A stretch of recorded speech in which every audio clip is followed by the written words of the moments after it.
So after you cleaned out the division, right? Straight cleaned out the division, nobody in his way. Here come guys trying to creep up, right? Julian St. Jacques was your homeboy, right? Absolutely. And then Jake too. Jake too. Jake yeah. Steve. And so tell me about, cleaning out the division. How did you feel? Did you have a certain entitlement, feel like you were the champ? I felt like, I worked hard to, build my brand up and my name, and that, I don't mind helping other people achieve the same thing, but let's have respect for each other. And I believe everybody that I've come in contact with have respect for me as a performer and as a brand owner, and have shown that respect. So I'm always there if I can to help people to get to the next level by either putting them in productions that I had at the time, because I was actually directing and producing and distributing my own stuff for a couple of years there, and had an ability to go out and hire people to work for me. So I would basically try and treat them like I want them to treat me on their set, and it worked because people felt comfortable. They felt relaxed on my set. They felt like I can just be myself and do a good scene here, and no one's going to try and micromanage my scene. It's directing it. You hire somebody to do a scene, especially guys that people are like, oh yeah, this guy is trying to steal your thunder, and this guy's trying to do that. And it's like, no, it's enough. It's enough scenes and content out there for everybody. Well, sure. I'm sure, because first of all, everybody can't do it, and there's only so much work for so many guys, but every guy can't do the job. If that was the case, there'd be a lot more people in this business. Yeah. And, you get hired to do a set, other people are depending on you too. So it's not just you. If you fail to do a scene, it's 2, 3, 4 other people who now have to rebook the scene or squash the scene or don't get paid at all. Not a joke. Not a joke. Yeah. So it's a lot involved. And that's why they hire the same guys over and over, because they know what they're getting. Yeah. Most production companies. That could destroy your profit easily. Yeah. Especially if you don't, because you hire male directors to do a certain job, but you hire them to male performers, you mean? Yeah, performers. You hire male performers to do their job and get something out of their female performers that organically is good. I want to see her come for real, and that's one of the things I really focus on in movies that I produce and direct, is people having real orgasms, real sex, and enjoying it, and with pressureless. I mean, sure, it's going to be pressure, but it's not going to be coming from me. You can trip out on whatever, but I advise you to just pay attention to your partner and act like we were not here. And another thing, as far as guys coming in too, I also liked working with like Dogfart, doing scenes for them later in my career, because there were scenes where it's gangbangs and stuff like we used to do back in the day when anabolic, but it's just all brothers doing it, and it's showing like, hey, we can all work together. We can all do a great scene together, and that's another reason why I did it for a minute, just to show people that it can be done. Shit, we used to do gangbangs together, right? For Charlie Biggs and other people. Charlie Biggs. Charlie Biggs, he was cool. Yeah, he was. So I am really, when I reflect back and I think, because I just was minding my own business, doing my scenes and trying to hustle. But when I reflect back right about now and I think about how you did your hustle, getting the directing jobs. I mean, that's a pretty serious thing. You really got some jobs. And I remember one great job you got. And I remember I was out there, I was like, son of a bitch, that is pretty unbelievable. I love directing. And that was our Costa Rica trip. Remember that? Remember, for private? That's I got a picture of me, you, John Doe, nice. And that kid, Joey, Max or whatever. He looked like me a little bit. And we were right there under the waterfall in Costa Rica. Anyways, you got a good job there. I did. playing good ass money. Good ass money, and they hadn't hired any other black directors either. But my as they say with Bond, which is one of the guys that got my name. But the point is, they were like, yeah, we want you to co-direct this and help it move along. And I'm glad I did, because I had a good rapport with everybody, and people respected me, and they didn't respect one of the other guys that were directing. It was Max. I mean, I love Max. Yeah. You like him? No. Okay. I had to do without him. Hey, take it or leave it. It's a free world right here. Yeah, and so, but it was a good trip because they actually had another person directing as well that knew talent, that knew how to get the best out of talent, and because you're a working player, coach kind of person, because I was doing scenes too. Yeah, I mean, you were getting paid. I thought you told me you were getting paid $1,000 a day or something. It was like $1,000 a day, and yeah, it was a good experience, especially for private. It's like a company I never shot for before, especially as a director. So yeah, it was fucking cool. When you told me, I was like, damn. Mm-hmm. Yeah, I was doing a lot of scenes, so I just did my own world. But I said that's pretty cool. But it was a cool trip, right? It was a cool trip. Remember on the bus? Yeah. I was going to start in trouble or something. Yeah. I think I was ready to get in a fight, or I got in a fight or some shit. Yeah. Outside with these crazy people. Yeah.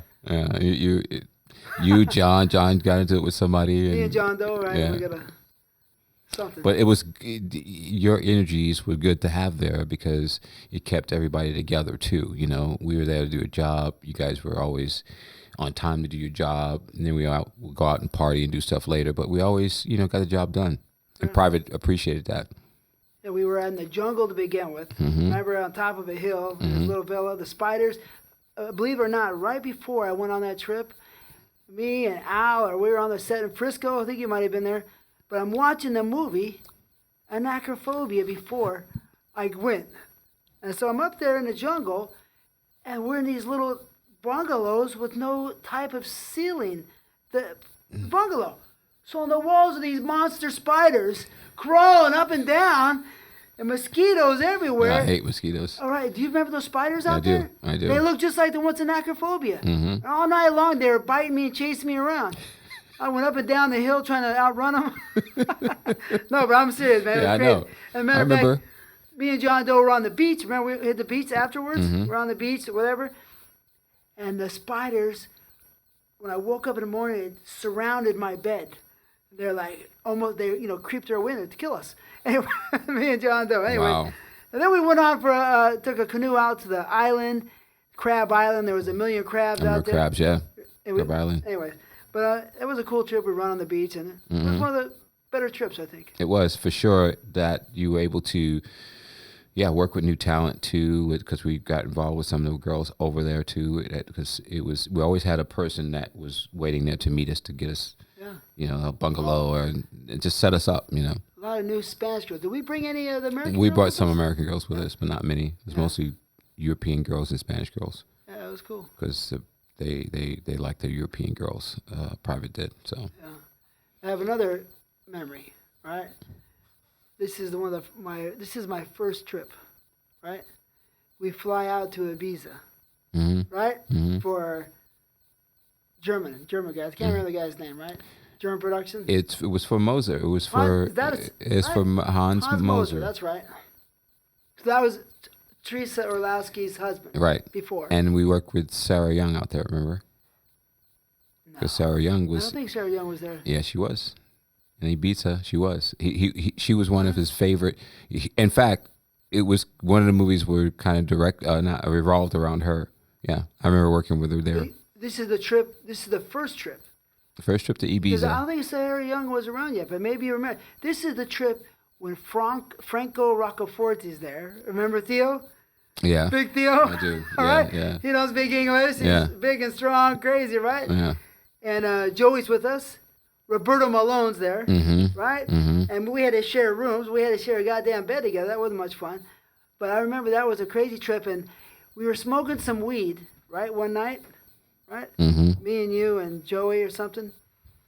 And I kept talking shit about your shoes, right?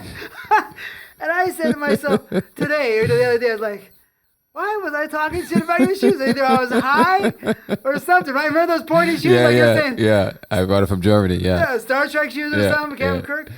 I was like, thank you for not punching me.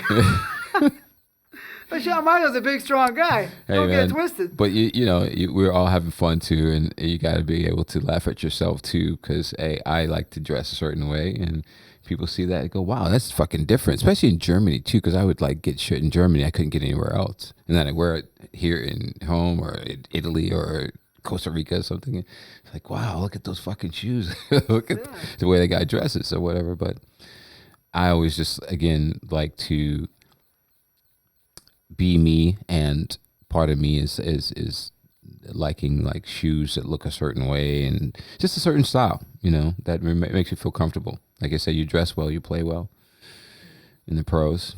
So I think that's, it goes with porn too. You don't show up to a set with just flip flops and fucking, cut off shorts. You show up to fucking like a professional to work, and plus your partner sees that, wow, this guy cares about how he looks and cares about the scene. Well, I don't think people know, but let me tell you about Shawn Michaels.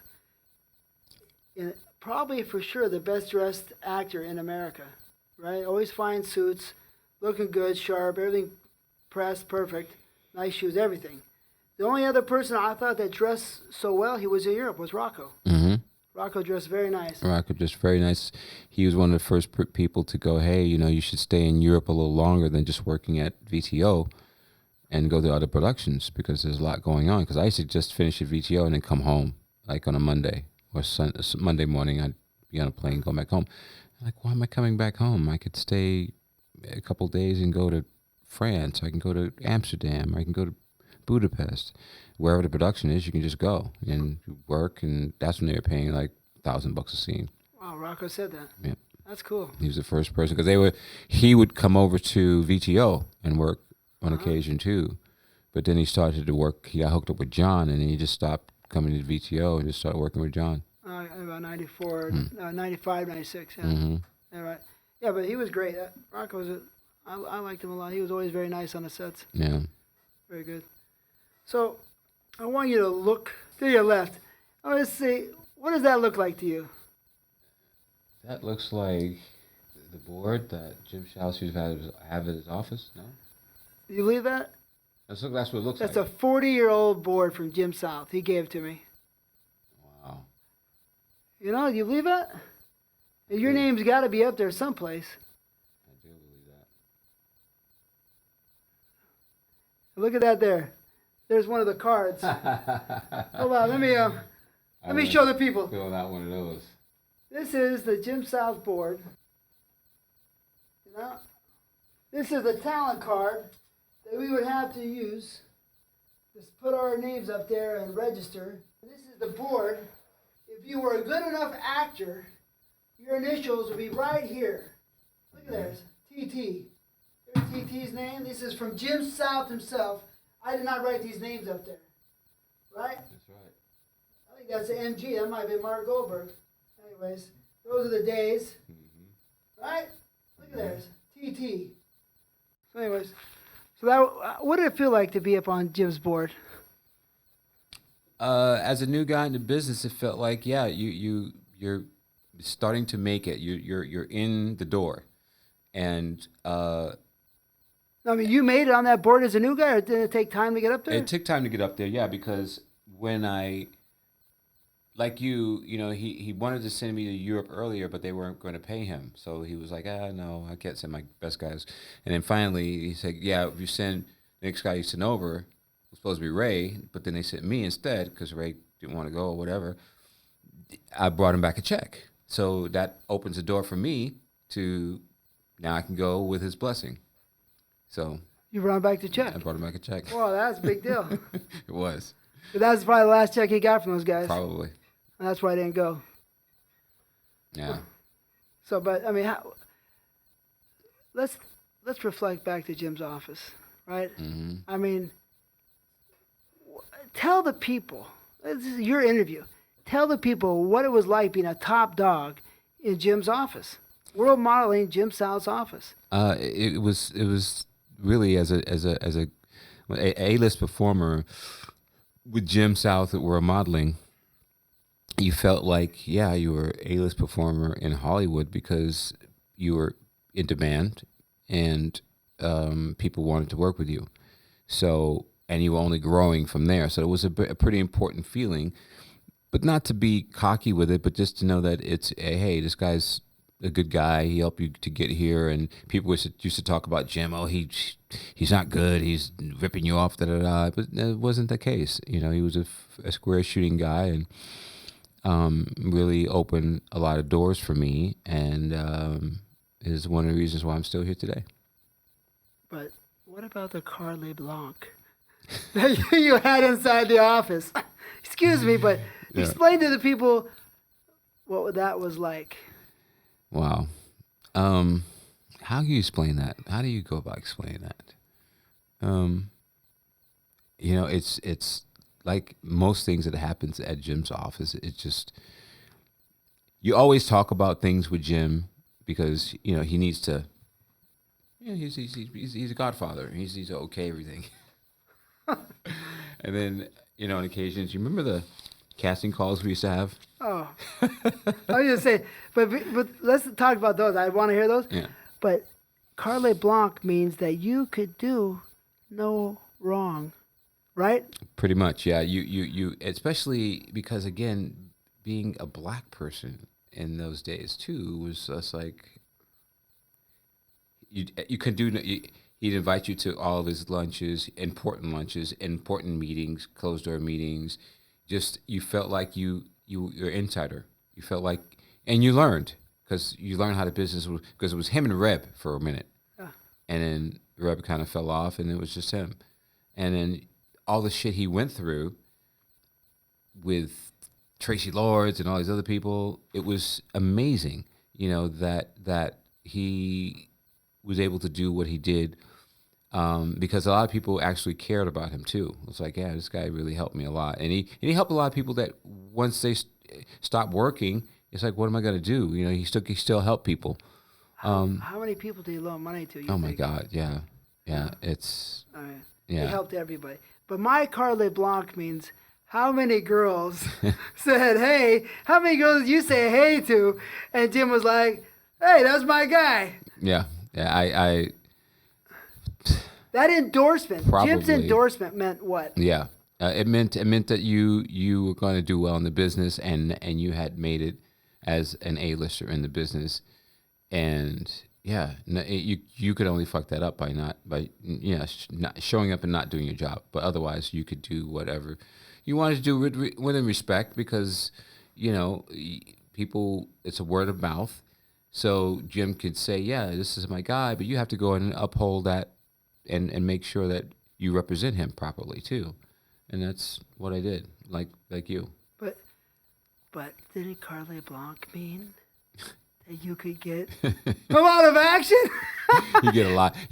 That's the thing. You really, it was like, forget about it. The door was open to a lot of action, female action, and because they wanted to be there. How many girls did you take home or say hi to in the back room? Oh my God. Come on, tell them. A couple hundred. Woo! A couple hundred. Is it beautiful, right? It is beautiful because, and the thing about it, more than half of them really, really were like, oh, I really want to do this. And the other was like, yeah, I want to do it, but I don't know. But thank you for, being gentle with me and being this way. I was like, because it's not, again, everybody's not going to be me. So you got to know that, but, and everybody's not going to be Jim. You got to know that too. And then the ones that get that are stayed on to become successful. And the other ones decided, well, I'm just going to do a little fluffing on the side. I'm not going to get too involved. But, I mean, I know you're a rock star. You get action on, on the road. But do you think that the rock stars got the action you and I got, truthfully? Because groupies for rock stars, and I've been around rock stars and groupies and that whole scene, it's a game that they play, and you're going to get laid eventually, but it's more about the chase and the game of the girls. And porn, that's it. We're going to party and we're going to have a great time. We're going to have great sex. and you know that that's a prerequisite. And when rock stars in Hollywood, they have plenty of women and plenty of sexual activity, I'm sure, but it's just not even close to the same. That's why they seek out the porn girls. Exactly. We've seen them on the set, right? Exactly. We saw Motley Crue on the set. I've seen so many A-listers on our sets, from sitcom people to actual rock stars to movie Hollywood stars. I mean, it's just ridiculous. And it's great to know that, because you know that they're supporting your work. Yeah. They feel your work is important to them to be there. Show up on your set. Yeah. Show up at your parties. Herbie Hancock used to show up at all my after hours parties in Vegas. Shawn Michaels after dark.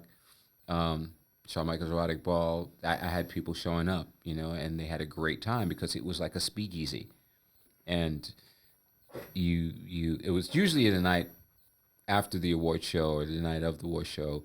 Either way, people showed up, decked out, ready to party, and it was just on. You always had the parties, always.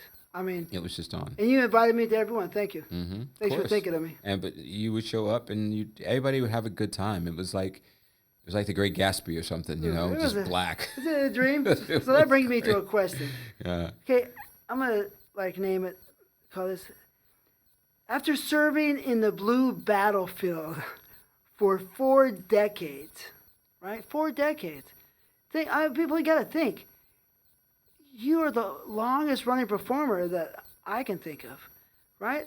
Joey did 40 years, but he didn't really be consistent the whole way through. Right. Right.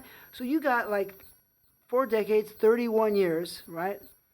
What is your favorite decade? What is the best time that you can remember?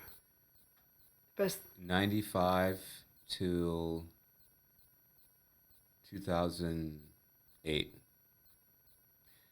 Because I was unstoppable at that time. I had built a better foundation for my company between 95 and 2004. I was actually distributing in 2000 to 2004. I remember. I took over that office after. Yeah. Mm-hmm, that's right. and it's important for me to know that those were my strengths, and I can get back to some of those strengths with my book and just through other things that I want to do in this new age as well, because it's the same thing. You just package it differently. And so that 9-year span, 10-year span was the best. So basically, the 90s and the thousands kind of were the best. Mm-hmm. But you had to pick one decade. Which one would you take? If you could only be in one of those decades. 95 to 2005, easily. No, but only the 90s. Oh, only the 90s. The 90s, the thousands. Right. Tens. I would take 90 to 99. Yeah. Because it was that's when I first started going to Europe. That's when I first started to learn how to control my body with my mind, and doing these scenes for 45 minutes to an hour in desolate places, cold places, hot places, you name it. I was able to do it, and then learning the game along the way, to the point to where I was able to actually open up my own distribution in 1999, 2000. I had enough knowledge and enough money to actually open up my own distribution before actual DVDs started coming into play. Yeah, people don't know. That's not easy. It's not. Not easy at all. As a matter of fact, not very many people have done it. Actors, Pornstar actors. Exactly. Sometimes, Dre, I say to myself, would I take $1 billion in exchange for all my precious memories of being in the business? The experiences, memories. And I say no. What about you? I would probably $1 billion. Wow, that's a lot of money. Yeah. That's a lot of money. This time. We're in the history books. Right. And it can never be replaced. Never be replaced. $1 billion, whatever. It's great, but it's not going to do the job. Exactly. But the thing is, it's so much.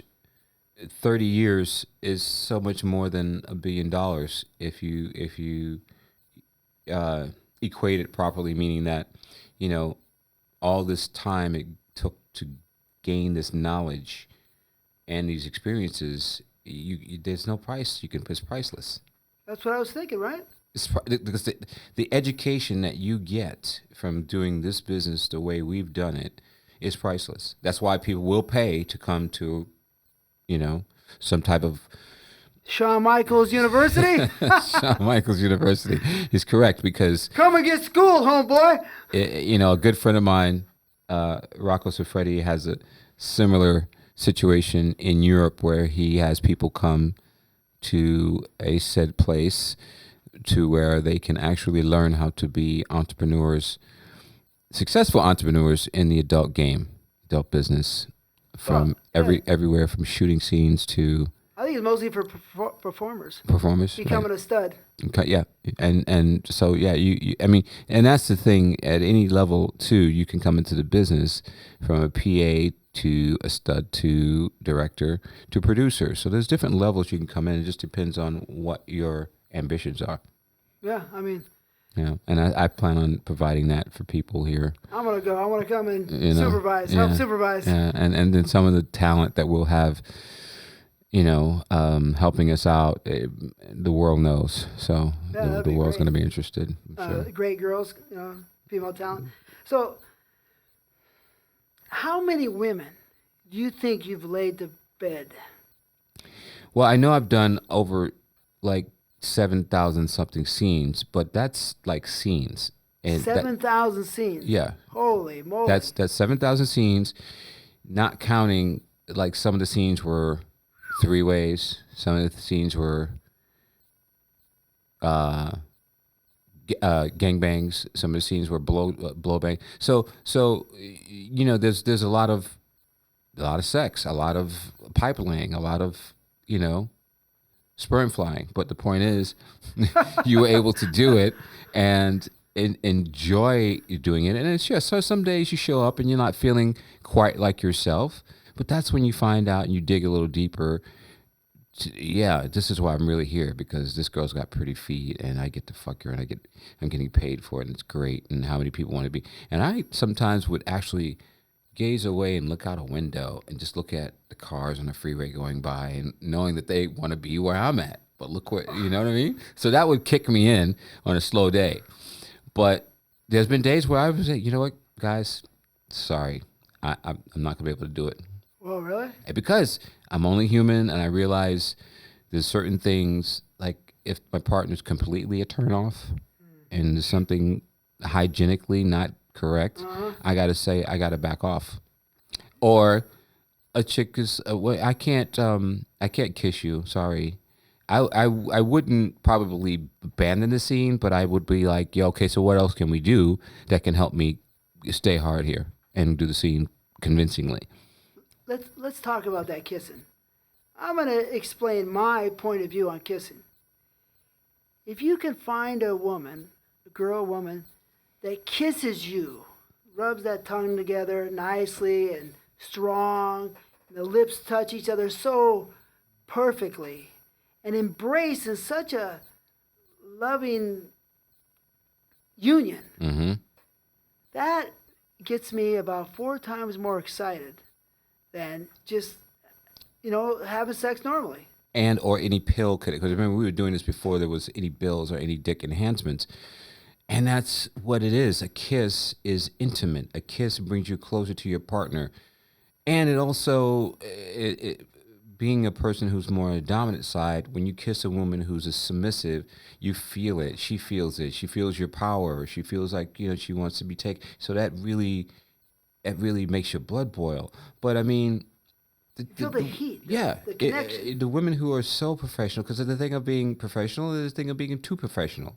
Well, I don't want to kiss you, but I'll do double anal and go ass to mouth. That really takes the fire out of me. It's like, what the fuck? Let's What? just go like this. I give it to you up, and you give it to me down. I give it to you up, you give it back, you're down. And that's the thing. So I stay away from situations like that. Still today, as a performer, one of my prerequisites, if I'm working with the partner, even if I'm not, do you mind being kissed? Because I want to see, even if I'm directing the scene, I want to see you guys kissing. I want to see, and I want to see it not just once, but maybe 2-3 times in the, you know. Hugging, kissing, loving. Yeah, let's get hard and crazy, but we need some connection. It's the whole ultimate package, and I think, like, I'm still looking for a title for my book, but it really has to encompass everything that I'm about, which keeps me here, keeps me relevant, keeps me wanting to do more scenes.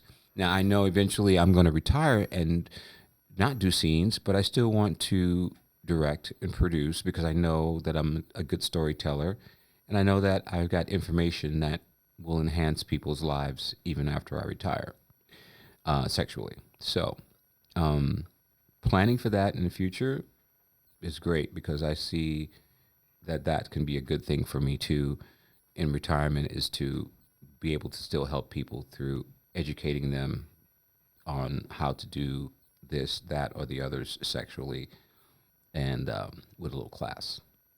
Let me ask you, you've been in the business, 4 decades, right? Has this changed your emotional connection with women at home?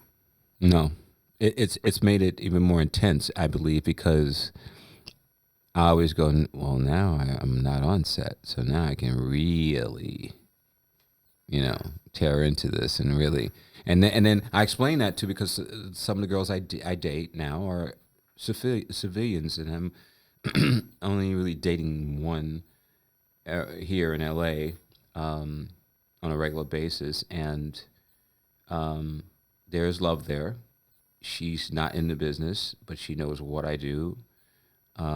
We met at a lifestyles party. That's like a swinger style? Halloween lifestyle party. And it's the thing, follow your instincts, because I wasn't going to go out this particular night, because I don't go out on Halloween nights going to people's parties. It's just not my thing.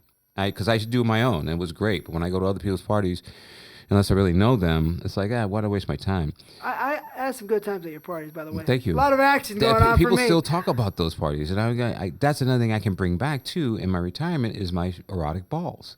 Why not? It's in Vegas. I don't have to wait for the AVN show, although it would be nice, AVN a week, to do it then, but I could do them twice a year instead of once a year. People want to dress up, look good. A lot of sex was going on. A lot of sex was going on. I'll let you know, a lot of sex. A lot of three ways for me. And it was nice because we would rent out, I don't know if you guys remember Rain Man, the Rain Man suite in the Rain Man movie. We'd rent out that suite because it was a suite where you could do things all over the place and have several things going on. And I miss those days. I miss my parties, but it's okay because the time away, like 7 or 8 years now, not doing them, I'm ready to get back to them because the timing is right. I don't have as many personal obligations as I had 10 years ago, family-wise and so on and so forth. I can really focus on marketing, really my second thing too is a cannabis cafe in Las Vegas where people of the 420 genre can come and have a good time. Shawn Michaels Cafe, and let's meet call it. people and greet people from the adult business and just smoke out, drink coffee, tea, I love it. Water, and just relax. And I know these things are tangible because Vegas is a town that welcomes that. And they've already welcomed me, and it's just a matter of time that I can probably see these things come to fruition because it's timing. Everything's timing. Vegas 10 years ago wasn't the place to be, but now, yeah, you better get in there and get a piece of dirt right now because even if you don't want to live there, you can make probably $300,000-$400,000 a year just renting your place out. Yeah, for locations. Mm-hmm. Or just people coming to town to go to Raiders games now because of the stadium. People are fucking just crazy right now with that. People are just buying up property because it's like, whoa, anything close to the stadium, we want to buy, and then you can rent it out. You got to live there. Just rent it out because executives coming into town with jobs, executives coming into town, or just people with financial, gains that want a nice place real close to the stadium. Yep, here you go, no problem. So, and that's the future, and the cafes are the future, and my parties are the future as well. You To gotta bring go. those back, man. They're Come beautiful. on, A lot of parties. a lot of parties. So let me ask. Here's a wild question. So, PT, right? Good old PT. PT's a wild guy, right? He is a wild guy. If you know the real secrets about PT. Anyway, PT said, "Why have sex unless you're on drugs?" Right? Or some of those similar to that effect. Right. So my question to you is, because that's what he says, is sex better on drugs or not?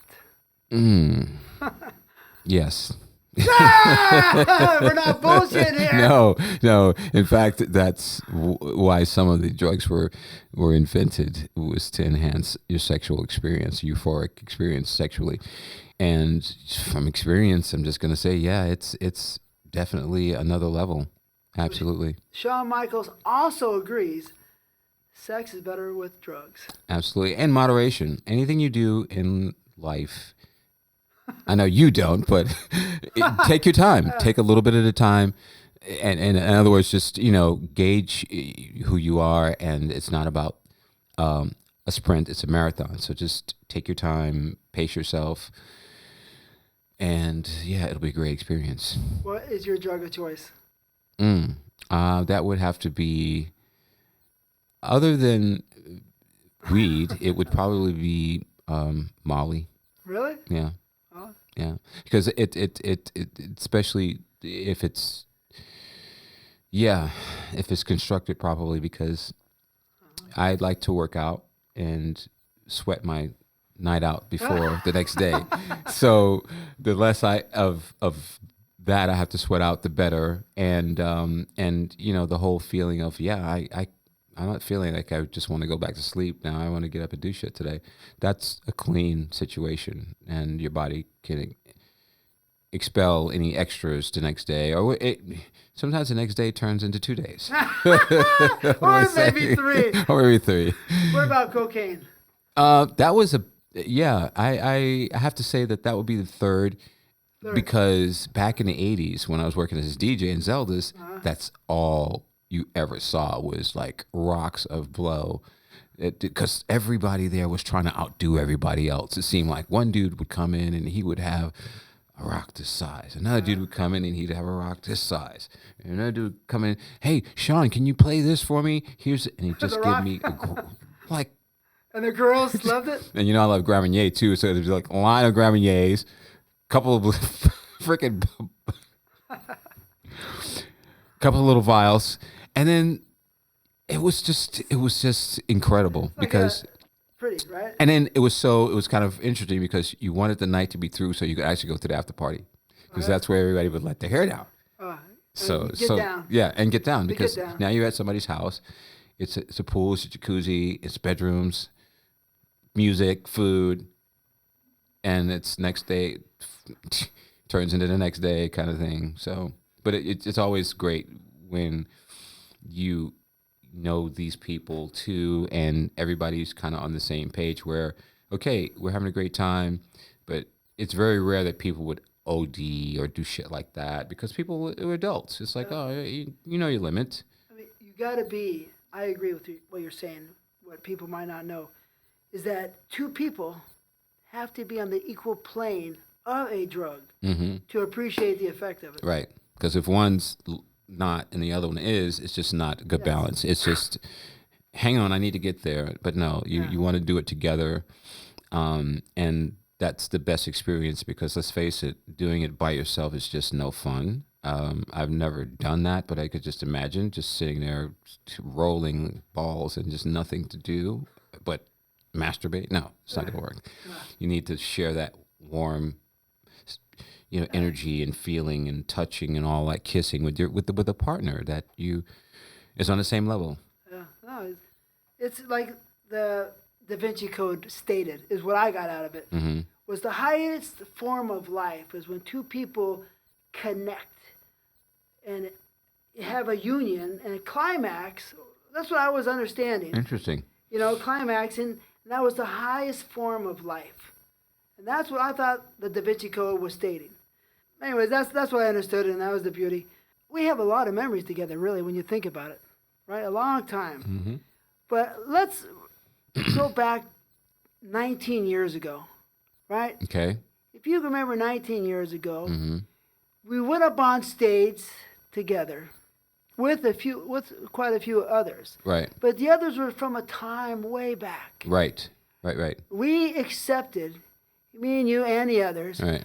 were accepting the Legends of Erotica Awards. Mm-hmm. Mm-hmm. How wild That was that to see these people that we've seen in movies Mm-hmm. from the 70s, all right. Marilyn Chambers, That inspired us to be there. Arbola or whatever, and Yeah, R.J. Bola.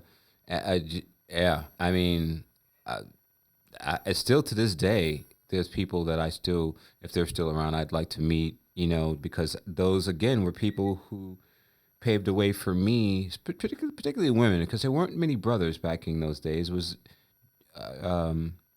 Ephraim, Ray, and of course Mr. Baker, Jack Baker. Jack Baker, but from Billy D. Billy D.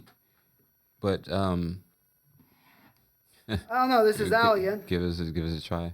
Hello. Hey, bro. Hey, bro. I want to let you know that you're on the air, and we got guess who here. Let's say hi to him. What's up, Uncle Albert? Who is this? It's your boy. Who else calls you Uncle Albert? What's up, baby? Crazy shit, you know? I do, bro. We're on the air, just to let you know. We're on the air. Everybody say hello to Peter North. P and R, the one and only. Hey, everybody. Don't always believe what people put out. Yeah, we just, dude, this is a great time. We're just talking about like 30 years of doing this shit. So, you know, you're in here. You know? He's coming in. You're coming in soon, right, my brother? I got to get through some traffic. I've been dealing with some, some attorney stuff and all that kind of stuff, you know? Uh-huh. Are you coming today or are you coming tomorrow? The next day? I think it might be good if it comes tomorrow because I'm going to be in town a little longer. Okay. I love it. Yeah, please. That sound good? That sounds beautiful. Okay. That sounds like a dream. I appreciate it. Because you got one legend in there already. We're having a good time. We got room for plenty more, but ain't that many of us left. You know that shit, bro. Oh, yeah. You know? Absolutely, man. Miss you, man. Yeah. All right. Appreciate it, man. Thank you. All right, Uncle Al. All right, Albert. All right, guys. Bye-bye. Dude, me and that dude, he's one of the other dudes I went to Europe with in Italy. Oh, yeah? He was, He's the coolest guy, he's huh? a cool motherfucker, dude. I Yeah. don't give a shit what they say about him. And that's the thing, that's when I started doing T-girl work. I was like, you know, fuck it. You know, I'm going to do... Yeah, do what you want to do. We'll get to that, but let's just say, Peter North, anybody talk shit about Peter North, come see us. Mm-hmm. Talking shit. Come see us, because you don't know what the fuck you're talking We'll have about. to give you a little fish sandwich. You know what I'm saying? And Not and, fish, but fist. I understand, yeah, understand game, recognize game, and you if you're not from this business, all you are is a spectator. And don't get me wrong, we appreciate all your spectating, but never think for 1 second that it's an easy walk in the park, because it's not. And don't ever talk about Peter North, just period. Mm-hmm. And respect the guys and the women who got this business to where it is today. I mean, people love Peter North, though. I mean, They it's still truth. do. I mean, they of love course. him. Yeah, and they should, because he had the courage to do things back in his day too. That was like, fuck it, I'm gonna do what I want to do. But let's just look at Peter North real quick and say, the guy's a good-looking guy, has a pretty big, Johnson, and he always kept himself in great shape, good personality, but he had the crazy, load. Right. So for me, I believe that he's probably the greatest American Porn star. Yeah. because he has these cool things. Right. All the elements. Yeah. That's what I think. Yeah. You agree? I would have to agree wholeheartedly. especially he came before I was watching him before I got into business. He was one of the guys that was like, and he was one of the guys that embraced me when I first came into business too. Some of the guys again were not trying to talk to me, not trying to give me any advice. He was like, "Hey, Sean, what's up, man? You know, I'm so and so. We can hang out, whatever." I'm like, "Wait, this is Peter North talking to me. This is Crazy, cool. right? This is fucking cool." And then we started traveling together, and I'm like, "Wait a minute, I'm going to Europe with Peter North," and he was like the same thing. "I'm hanging out with you. This is great." And from there, it was just because, but people see it's like people seeing Jordan and fucking Gretzky together, or Jordan and Bird together. I mean, it's just so. Imagine if we got together and did some shit now. So that's another level of shit too. Even if it's just me, you, and him, and another 2 or 3 people going on a speaking tour. That's people get paid for speaking engagements. Big money. In fact, some people are talking to me right now about that. But I don't know how serious they are because they haven't really followed through. My thing is, if you're going to do something, you're going to follow through with it. You're going to see it through. You're going to make it happen. You're not going to be iffing and humming and playing games because we know our time is limited, but the knowledge that we have, imagine just you, Peter, and myself. And imagine adding Mark, anybody, somebody that people know, and it's like you can, and then the girl. So I mean, it's just, and people, no one's doing this. You got to look at mainstream society. Bill Clinton gets $100,000 to go speak Him and for an Hillary hour. speak together in Vegas. Any celebrity that's worth their weight can get a speaking engagement. Yeah. And it's money that you could make in a year for 2 hours of fucking work. So those are the kind of things, especially when it comes to sex, because people want to know.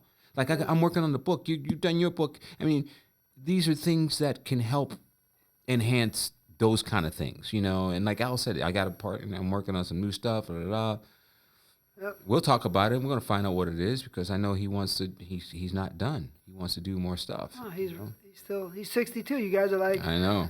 same age. It's crazy. It's really insane. I saw him too at like 2 years ago at AVN because I didn't go to AVN this year. Just some stuff with how they were handling the whole Marcus because it was a thing where AVN banned Marcus and it was just yeah.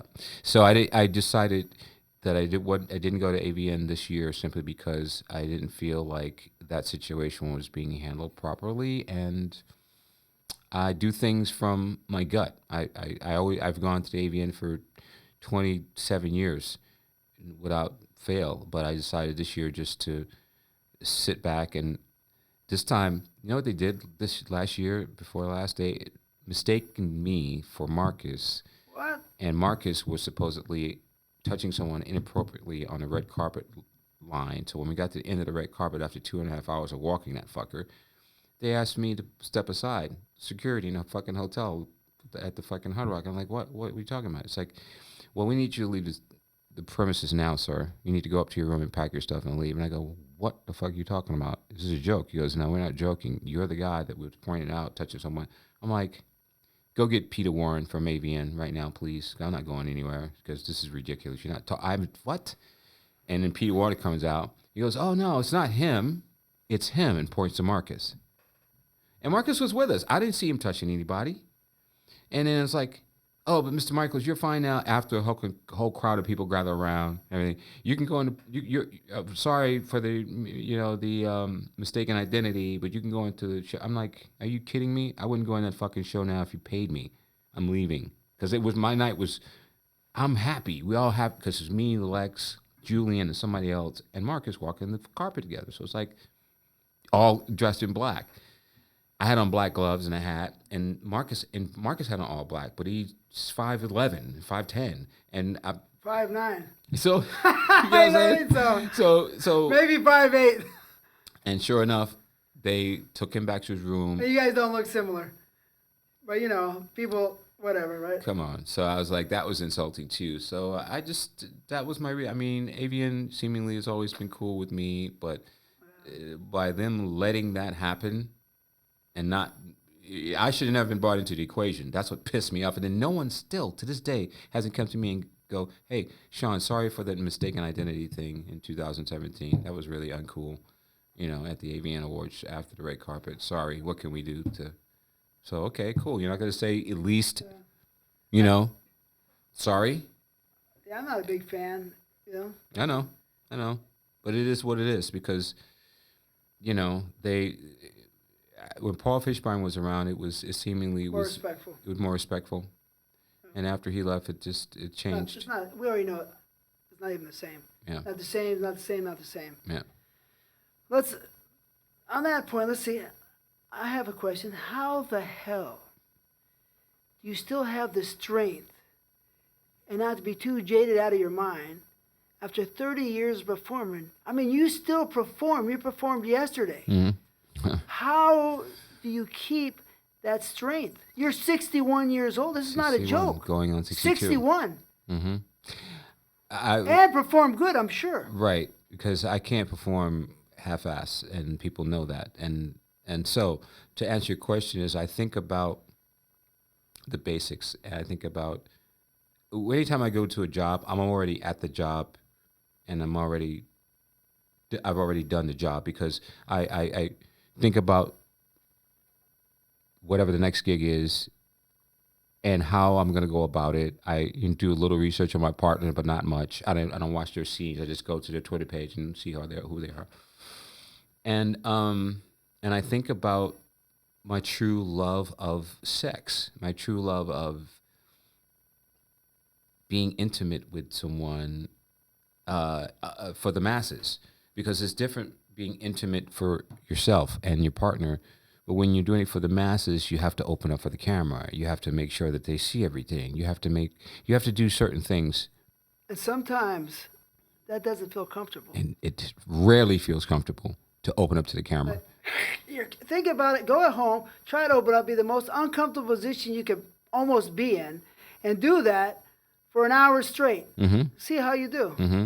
And that's the thing too. You know, I want to feel my partner having a good time too. And some of the positions that the females have to put themselves into is uncomfortable as well. So yeah, it's not an easy job, but you find a way to stay hungry. And that's from an old adage, an old movie, Stay Hungry. You know that movie? And that's what it is. I stay hungry because Rocky or something? Which one? Arnold. Stay Hungry. Okay. It's his first fucking movie. Yeah, Stay Hungry. And I'm not a really big weightlifting type of person, but I learn things in life and how they can enhance my life. And I take from him, stay hungry. Because when you're staying hungry, and I am hungry because I've gotten close to being able to go, okay, I can walk away now. And then some other shit would happen. So, but I know that I'm still that close to going, okay, I'm good now. We're good. Yes. You know, my daughter's good and my grandkids are good. And that's all it is for me. So, and that's not a hard task because all the heavy lifting's been done. 30 years of fucking in this business has been done. 30 years. 30 years. 30 years. 31. 7,000 scenes? Over 7,000. And Come that's, on, really? 7,000 scenes? That's beautiful. That's probably being modest because you figure from 1988. Let's just take 88. The fall of 88 till 2019. Yeah, that's a lot. But how many girls does that make? We never got to that last number. Right. Why don't you take, because every other scene was a three-way or a four-way. So if you're going to do the averages, I'd say... Sometimes a lot of same girls sometimes, right? Exactly. I've definitely worked with the same girl several times. So the point is, though, you're still getting a hard-on to do that girl, and she's still obviously there for you. So it's like still a new scene because it is for different companies, for a different situation. So I'm going to have to probably double the numbers of girls because there were more girls, obviously, than doing DPs and stuff like that. But those DPs and stuff were thrown in there. Those orgies were thrown in there where you have 4 or 5 girls you'd work with. So probably close to 13, 14,000 girls. Wow, that's a lot. And that's away from my private life.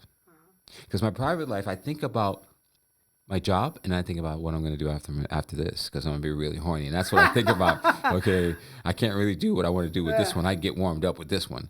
I don't think things are the same out there either. So this business is a little refuge place to let out your emotions. And every now and then you'll find a civilian woman who will go, I like your style. I don't give a shit if you do porn.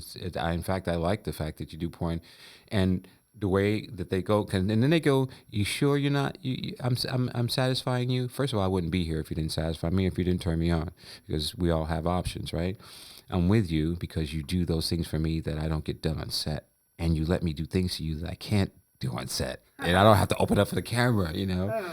And, you know, it's great because it's a release. It's like, okay, I can really just fuck you like I want to and just come as many times as I want to and not worry about the camera. So that is how it's balance. Work, okay, you got to open up for the camera. But being able to open up for the camera is an art, is a thing. You got to know how to do it so people can say, yeah, I like this guy's scenes. He's giving me the shots I want. It's like anything else you do.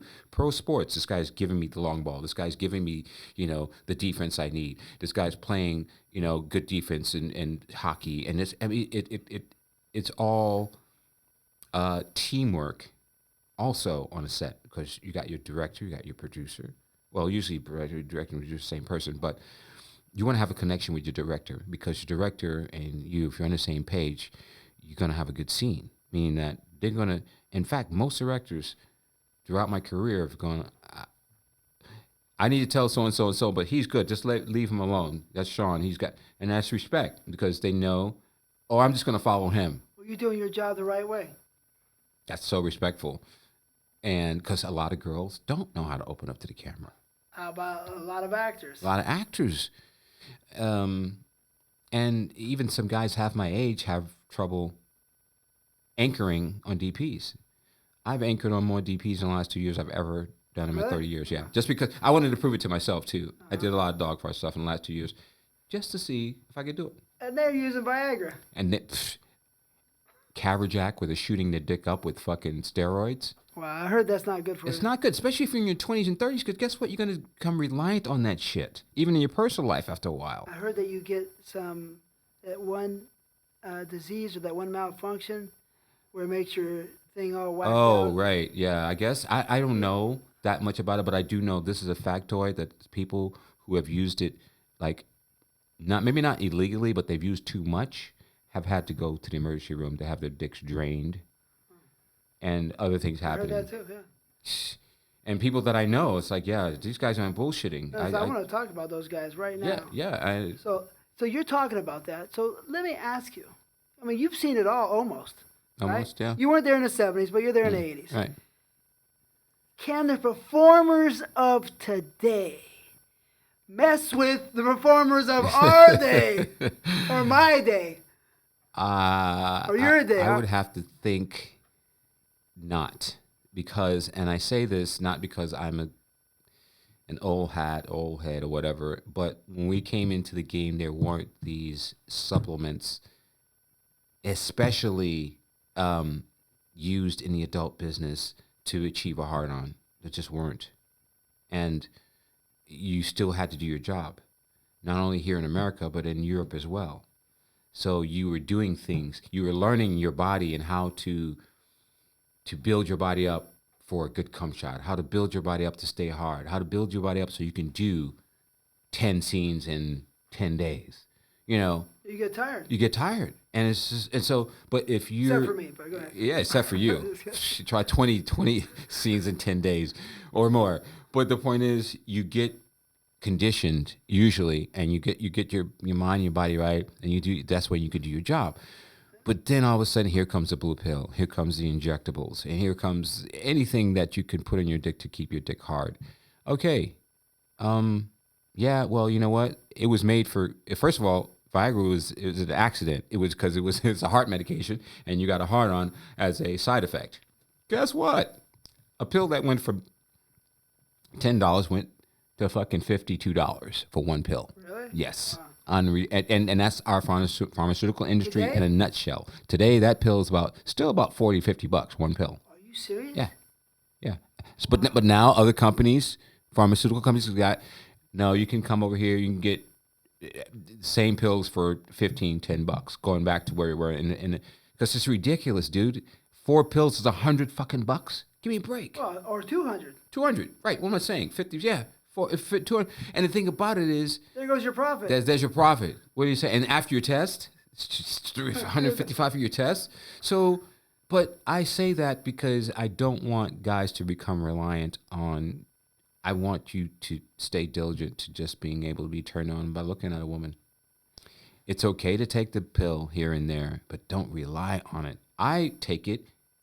I'm 61 because it does help me get through my scenes where I do want more blood flow to my, and I don't want to worry about it. So and it's made for guys my age, but guys who are 20, 30 years old, come on. Yeah, but you deserve to do whatever you want. And that's the other thing.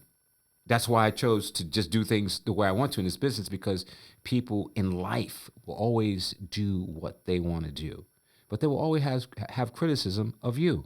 And if you choose to do something, no matter what it is, and no matter who you are, and knowing that, I go, okay, criticize all you fucking want. I'm going to do what I think is best for me. Which leads us to the next question.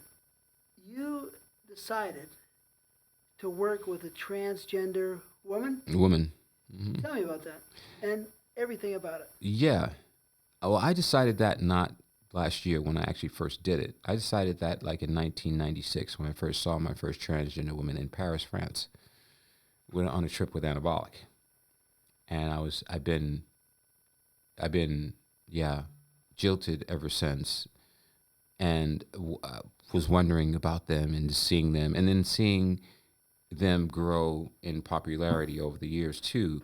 But crazy, right? Yeah, it's crazy. And the thing about it is the dichotomy of it is they're so beautiful, and they're so different, right? And you've been to Thailand. I've never been there. I hear the lady boys there are fantastic. So it's a place I'd like to go and check it out. But my whole thing was several reasons for doing T-Girls. A, because I wanted the experience of doing it. B, I wanted to make sure that people knew that you can't pigeonhole me no matter what you do, because you don't know what I'm going to do next. Yeah. 30 years I've did nothing but boy-girl porn, but now I decided I wanted to do T-girl porn. That doesn't mean I'm going to go do a gay movie, and nobody's fucking me, period. So let's just get the record straight. Nobody's fucking Dre, nobody's fucking Sean. I'm doing the fucking, number one. And I enjoy working with T-girls because it's something that I fantasized about. And also, it sends a message to the world that you should do what you want to do as a person, because all the people that are reveling over who you are and what you've done and you're the OG and all this, my phone is not rang like it used to because of those people not wanting to call me anymore to work on their sets, which is, I anticipated that, because those are the people, I don't want those motherfuckers around me anyway, because they're trying to get me to do scenes for $400 and $500 that I used to do for $800 and $1,000. Where's the respect there? I understand you got a lower budget, but you can take that money from somewhere else. It's disrespectful, really. It's super disrespectful. By the time I pay for my test, get here to do your scene, Ubering all the fucking, it's just not worth it. And yeah, all those fake motherfuckers are not, I'm not hearing from them anymore. And that's so nice, because the people that I are hearing from are people who want me there. It's a big difference in being wanted and people just, I'm just going to work with you, whatever. No, when you're wanted, it's a big, you want to be there. You want to get up and you want to make this happen. And that's what's happening now. I mean, have a new genre. I have a lot to talk about. And one of the most other important reasons is that girls in porn can do pretty much whatever the fuck they want. They can go work in gay movies, they can go work in transgender, and come back and work with straight males on the straight male side, boy girl IR. But let a guy do it. They got shit to talk. Oh, he's this, he's that, he's this, he's that. I'm a sex worker, motherfucker. And this was what a sex worker is, bitch. when you can do everything under the sun, more You're or less. You're more than a sex worker. You're a superstar. I am. And the thing about it is I do shit that I choose to do. Again, because I'm working with transgender women doesn't mean that I'm going to go to do gay porn and I'm fucking men, just fucking regular men, and they're fucking... No, that's not my thing. So now it's out there. You see what I'm capable of doing. And it's another facet of my book that is going to be interesting for people to read too, because for me, good sex is good sex, meaning that if this person turns me on, there's a good possibility it could be a great scene here. But it's not some dude sitting up there in a suit with a cigar. No, it's a beautiful fucking chick that... And the way our society is built these days, transgender people in general, because there's so many transgender people out there that need support, that want support. By me stepping to them, being genuine with who I am and what I would like to do, I've been embraced. Like I have when I first got into business, believe it or not. And that's a great feeling. Be it transgender or not, you got a feeling of people want you still because they see your value. And as taboo as IR has always been in our country, it's still the number one selling thing in our industry when it comes to a sex act. DP can't hold a candle to it. Anal can't hold a candle to it. It's IR. Whatever it is, it's IR. If it's... Which is strange. Yeah. Why is it so popular? Meaning that the dollar is designating the popularity because it's selling. But in every genre, it's the number one selling thing. But our country is so adamantly opposed against, two people having sex of a different nationality and a color. And then the thing is that they... But mostly just black. Mostly just black on white. Yeah. Because you think about the other one. Right. What's the difference of that? But then they're saying that, black. So it's very strange. Right. But it's what's in people's head. And I think in 100 years from now, it won't even be anything thinking like that. Right. It'll be totally different. I do think it'd be different because the transgender people, not just the people who are sex workers are transgender, but the regular transgender people, say civilian transgender people who are working in regular society, everyday society, and living their lives, having successful lives, because there's not a transgender person out there who is transgender, and because they're transgender, they can't do their job. That's not the case. The case is because they're transgender, maybe they can do their job a little bit better. But the point is you have to give them that opportunity. And so you can't just go, okay, well, those trans people are transgender. We're not going to deal with them. We're gonna wipe them out. And because there's been situations and obviously hate crimes against transgender people, hate crimes against gay people, hate crimes against everybody. And it's just too much hate out there. People, Jews, everybody. So Latins. What we do everybody. is we bring a form of love to a visual audience of the world.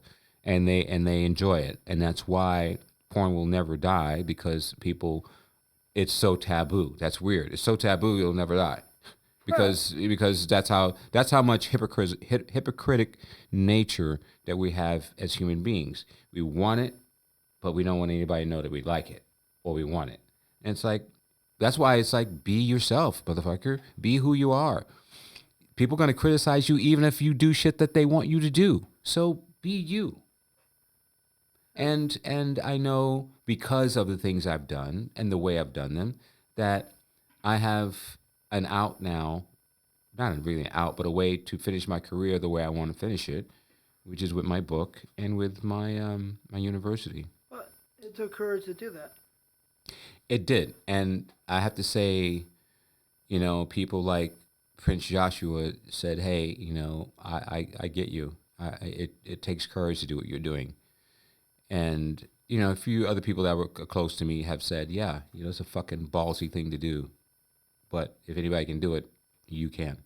And so now that I've reinvented myself once again, and I have a community of people all new, because it's like when you work with a new girl, it's always hot. So every transgender person is new. It's like, so here we go. And they don't even want me working with girls I worked with before. Even better. So, but we then, know that we want strange. the other thing is, I'm still working mainstream, doing shoots for Brad Armstrong. I love you guys. Thank you so much for looking out for We a want to brother. get Brad Armstrong on the show. Yeah, you guys got to get Brad on here because he's one of the genuine OGs as well of the business. And yeah, I appreciate, him being him, and him appreciating myself as an artist. And yeah, Jessica, oh my God. Oh, that's good. Oh my God. Jessica Drake, I love you. You know that. You should get her on here too. Yeah, Okay. she's got a She got a long career already? long historical career. Okay. Absolutely. Well, Brad comes from almost our day. A little bit exactly, after. a little bit after. Because the thing is, with Jessica though, they talk about her in a negative way to some degree, but all of her real friends, because she's worked with black guys now. Oh my God, you've done IR. Oh, yeah. But then she worked with a transgender woman last year. Great. No other woman that I know that has that platform is doing it on her level. So Is that Brad's wife? yeah, Well, he's yeah, and that's The the other thing. open-minded guy, Yeah, huh? yeah, that's the thing. So it was a long time coming, but we finally worked together. We've done 2 projects now. I've done 2 projects now with Brad Armstrong and Wicked Productions and Jessica in particular, because they specifically sought me out because of who I am and the way I do what I do. And I appreciate that because both he and Jessica know what they're doing and what they're trying to achieve. And I appreciate their efforts, especially in the last 2 projects that they put out. Brad seems to me like, of course I know. Mhm. Over all these years, he's really tried to bring quality Mm-hmm. to movie making. He does. He does. And Carnal, which is the first project I worked with him on with Jessica, and I believe we still have more stuff to do because we were going to do anal in the last scene, but we got too into it and just powered through, and never got to the anal. But she's showing that a blonde white woman can be very diversified and enjoy it. She's not doing anything she doesn't want to do. So there are other women that will be taking her lead, and there's some women in the business that are already starting to work with transgender. But the thing is, my point is, working with transgender women has not stopped me from working for the quality of people, that the high quality of producers in this business who get the Shawn Michaels way, like a Brad Armstrong. Movie makers. Movie makers, not just I'm making, and even people, I mean I still get offers to do gangbangs and stuff like that, but I like the fact that people that I haven't seen doing T-girl work before are starting to go, maybe I should try that now. Maybe I should shoot a scene with you and so and so and so and so and so, because what I want to get Trend starter. is, again, exactly paving the way for a cis girl, which is just a girl in the business who does boy girl, who is not transgender, a transgender hot woman, and myself in a 3-way. It's going to happen. I already got it planned. And then bring in another guy. So it's now you got a 4-way, you got a mini orgy, and just build on that. Oh yeah. But So with the this- transgender women. the orgies. I loved orgies. I know you do. That's why I came up with Orgy World. Mm-hmm. Anyways, yeah, but that seems pretty kinky. But let's go to another one. What do you think of the new breed of performers today? Let's say the last 10 years. What do you think of these individuals? The new breed of performers in the last 10 years. Male performers. Male performers, right. I believe that they've come in with a good attitude, a respectful attitude, most of them, because a lot of them I don't know. I don't know where their head's at, or meaning that I haven't worked with them, so I could not speak here or there about them. But the ones I have worked with on the various gangbangs, DPs, and other scenes, are seemingly there for the right reasons. And the way that I see their progression is like I start to see them on more sets, so I know that they're doing well.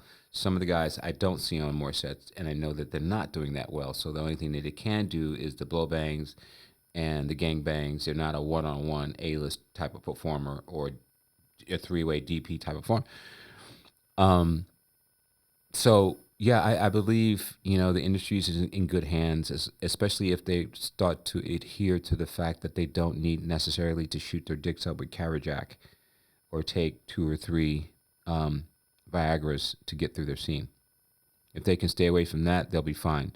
If not, then their personal life, especially after they get older, will start, in my opinion, to decline a little bit because they'll start to depend on these. Anything you do more of, you're going to become dependent on it. It's just a fact. Coffee, anything you do of that nature can be addictive, and your body can become reliant on it, and you don't want your body to become reliant on.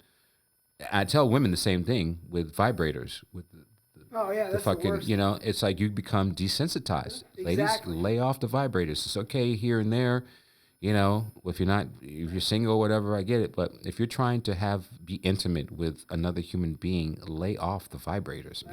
Tell that one more time. Yeah. Lay off the vibrators, women, if you want to have a good orgasm with your partner. And you want to be reliant on touch. You want to be reliant on feel. You want to be reliant on chemistry, building chemistry. You can't build chemistry putting a fucking vibrator half the size of your arm on your clit. It just doesn't work. If we took the best black performer today and drove him in a time machine back to 1990, you know, no Viagra, and he has to fight the champ in the arena of, you know, a gangbang, a boy-girl, a boy-boy-girl, All right. DP, what performer could do it? Wow. Pressure is on. Pressure, you know, I would have to probably say at this point right now would probably be Prince. Prince? Yeah, because he has a style about him, even after having the accident with his dick, that, you know, he's in it to win it. And, you know, that's the same thing as in the commercial out right now. You know, if you want to get better, find a person that's committed to taking you down. He's committed. Because they're gonna bring out the best in you.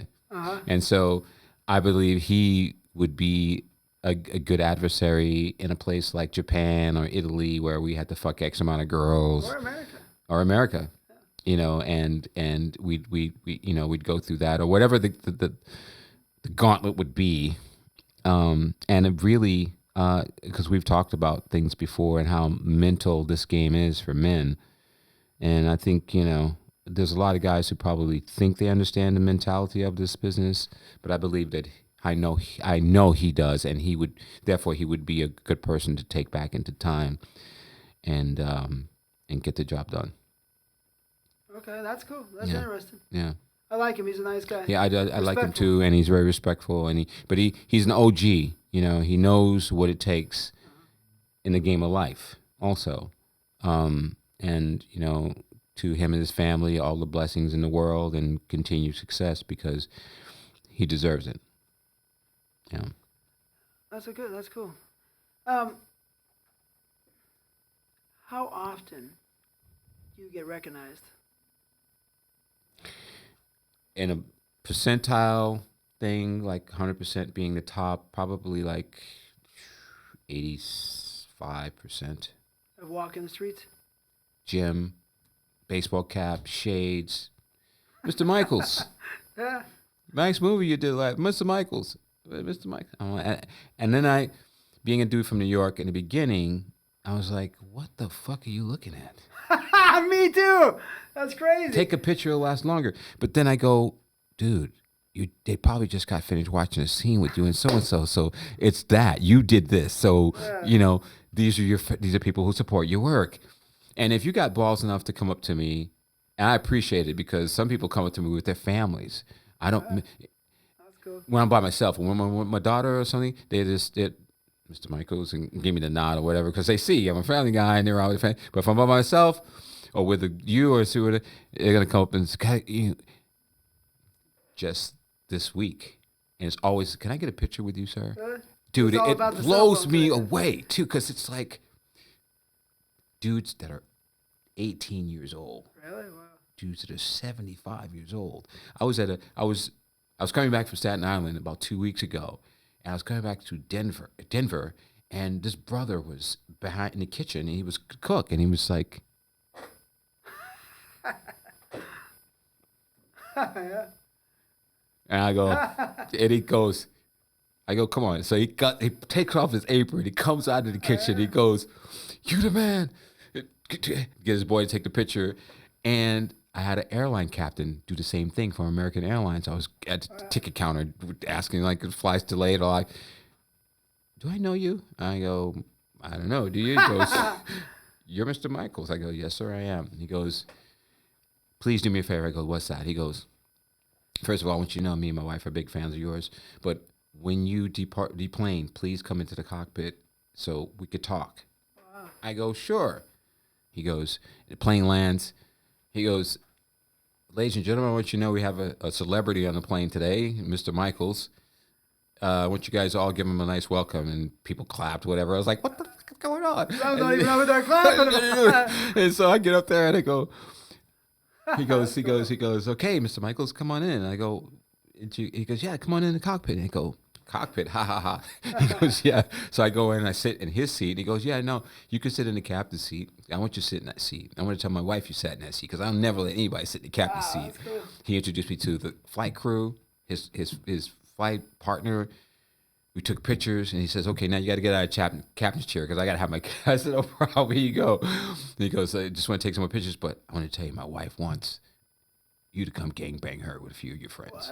They live in Phoenix and Scottsdale. So we haven't made it happen yet, but it's just the fact that kind of shit happens. Here's a guy, captain of a fucking airlines, and he knows.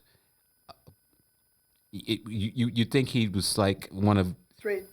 Well, he is straight. He is straight, but I mean, like, okay, straight-laced guy. He doesn't watch porn. He's a Mormon, blah, blah, blah. Dude, they're some of the freakiest people. And well, it's natural, really. And for him to go out of his way.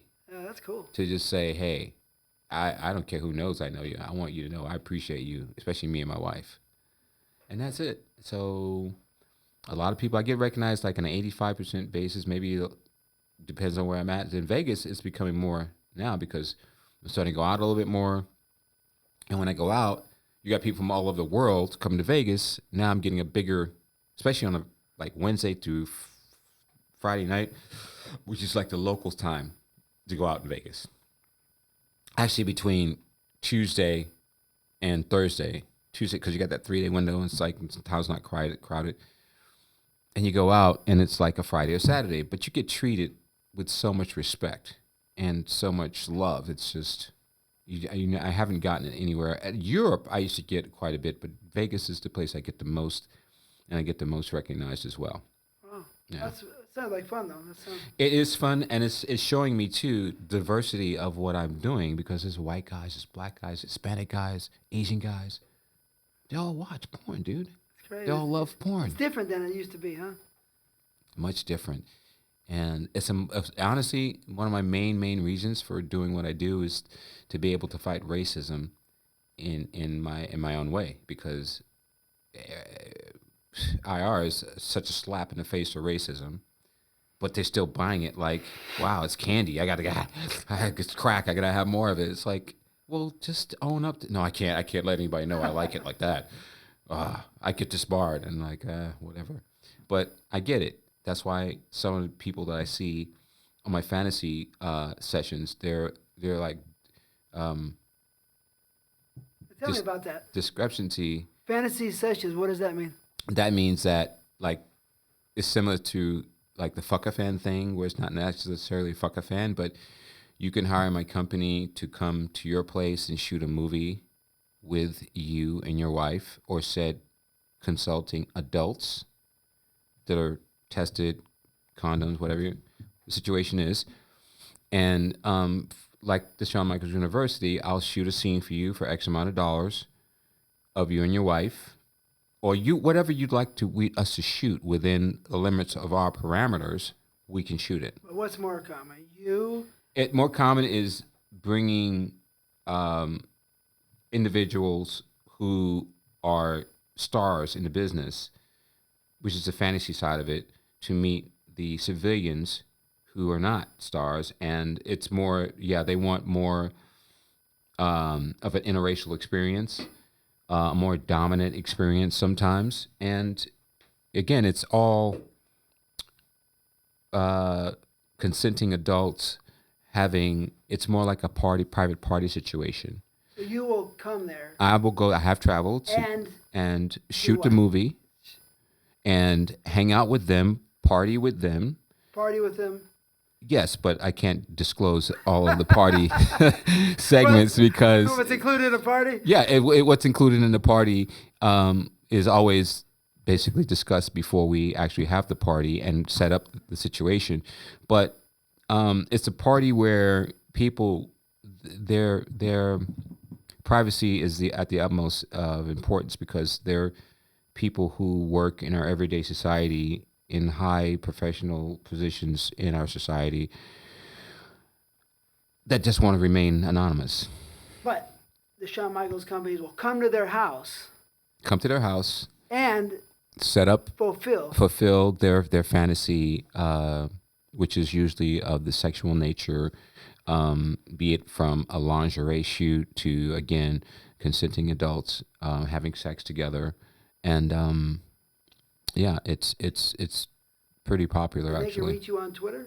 Yeah, I mean, anybody that wants to reach out to my company now are able to reach me through Shawn Michaels 42 on Twitter.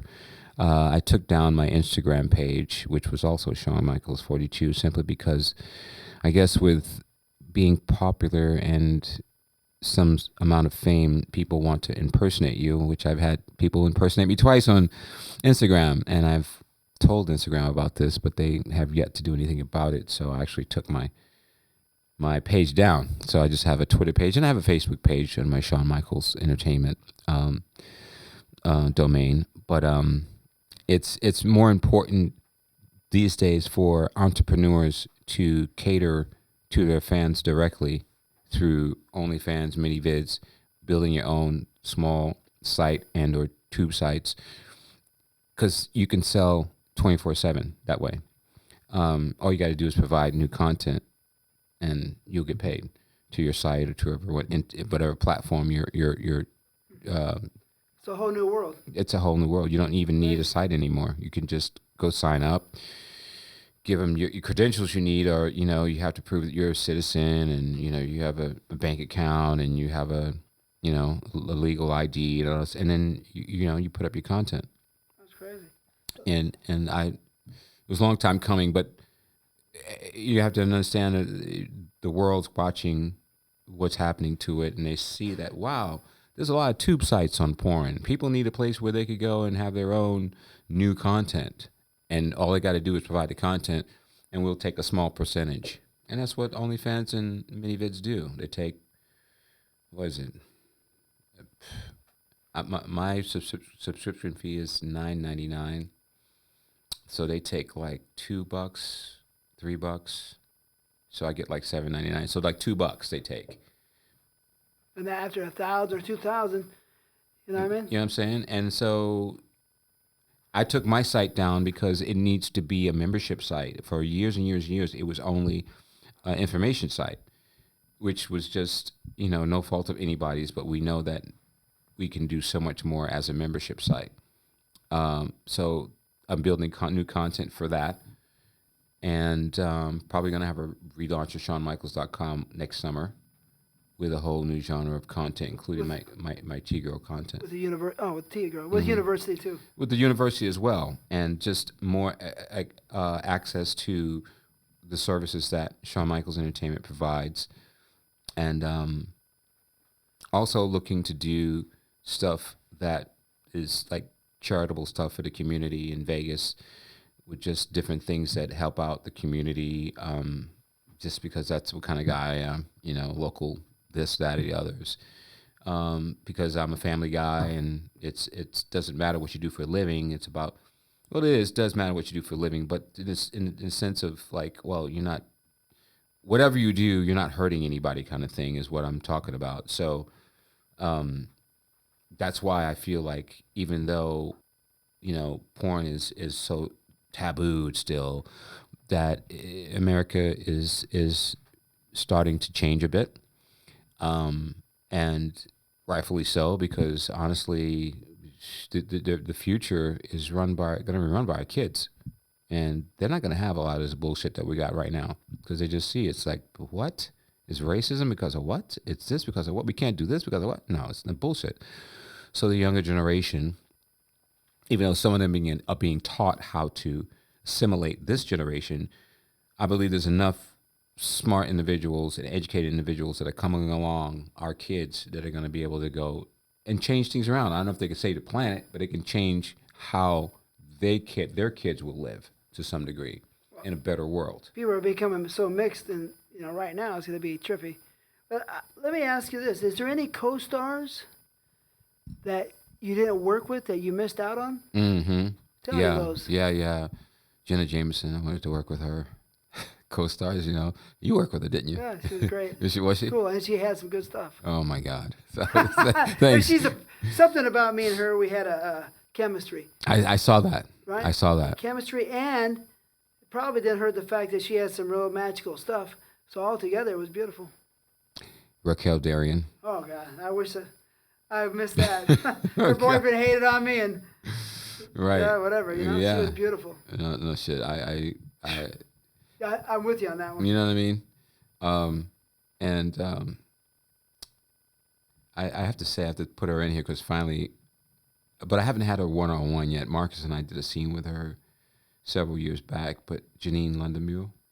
Really? You guys did a scene with her? Mm-hmm. Wow, I didn't know she was doing boy-girl. Yeah. Right, interracial too. Yeah, exactly. Cool. So I always wanted to work with her one-on-one.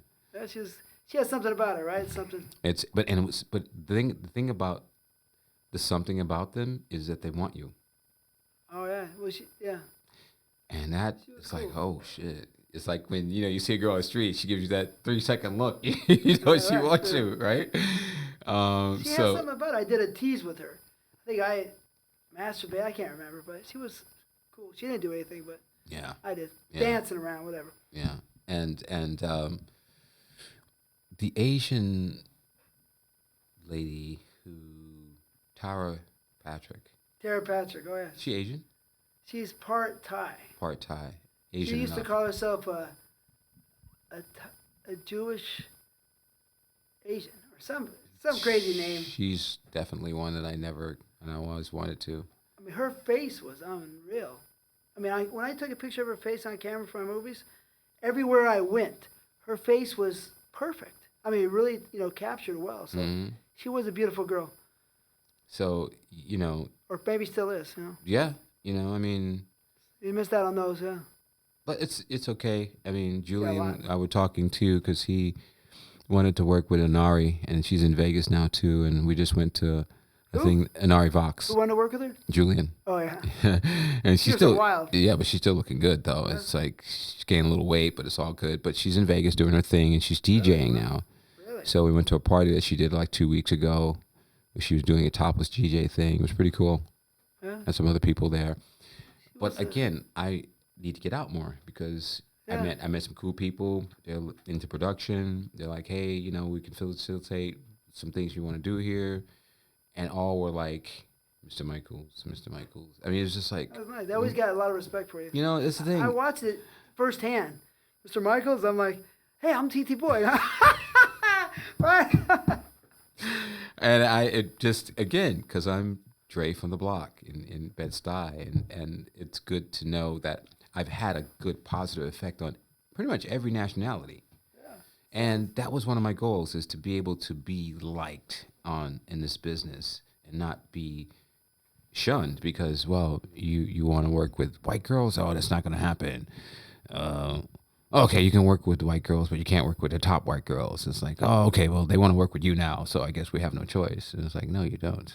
And then I ran into Chris Mann, and he was like, "Oh no, come here, we can talk. You wanna direct?" Yeah, I didn't want to direct. I want to eventually have my own fucking distribution. Okay, this is where you start.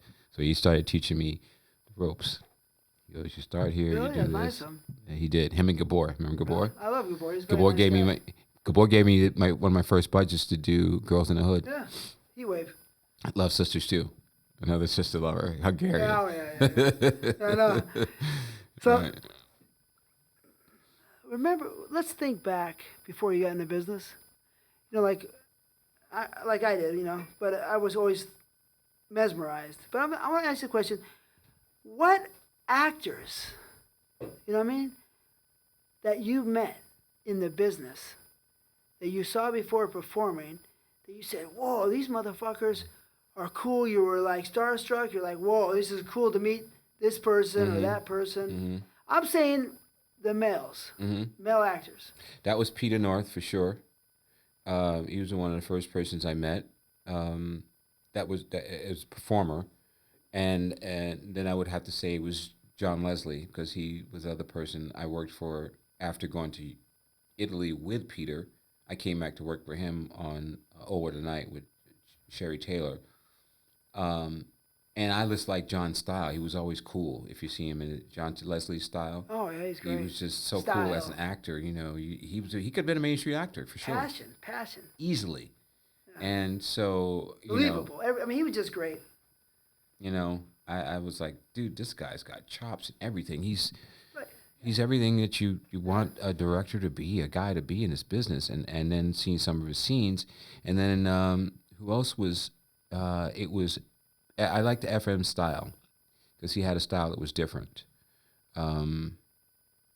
Yeah, he was one of the guys I was like, oh wow, I'm meeting FM. It's pretty cool. And Yeah, you're right. When he was different than you might think he was. right, He was a little more intellectual than you might have Exactly. perceived by looking at him. right. They always had him playing those wild ass kind of get out there roles, which is our business back in the day. But he was a good guy to talk to because he had a good business sense on his shoulders, and all these guys, Peter, FM,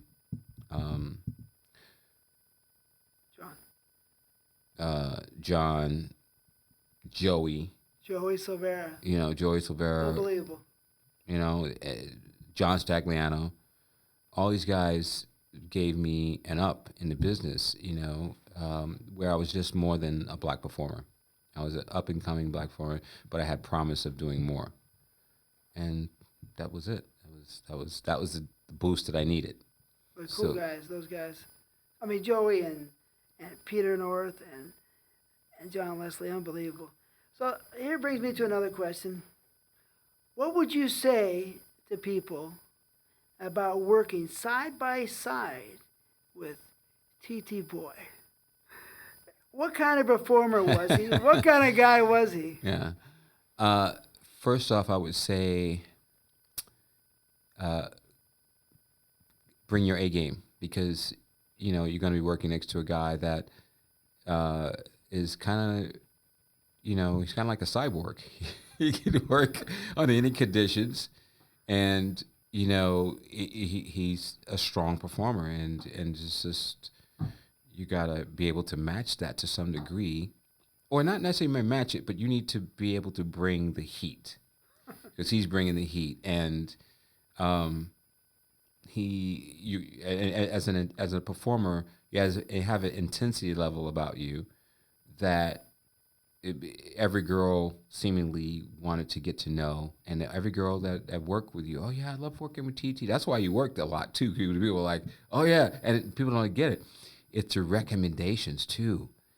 Sure, Jim can recommend you, but when girls are requesting you, that's you're good, because you're golden, and and it's a thing to for instance, if it's a DP, guys back in the day, and some of the guys today understand that it's teamwork with a DP.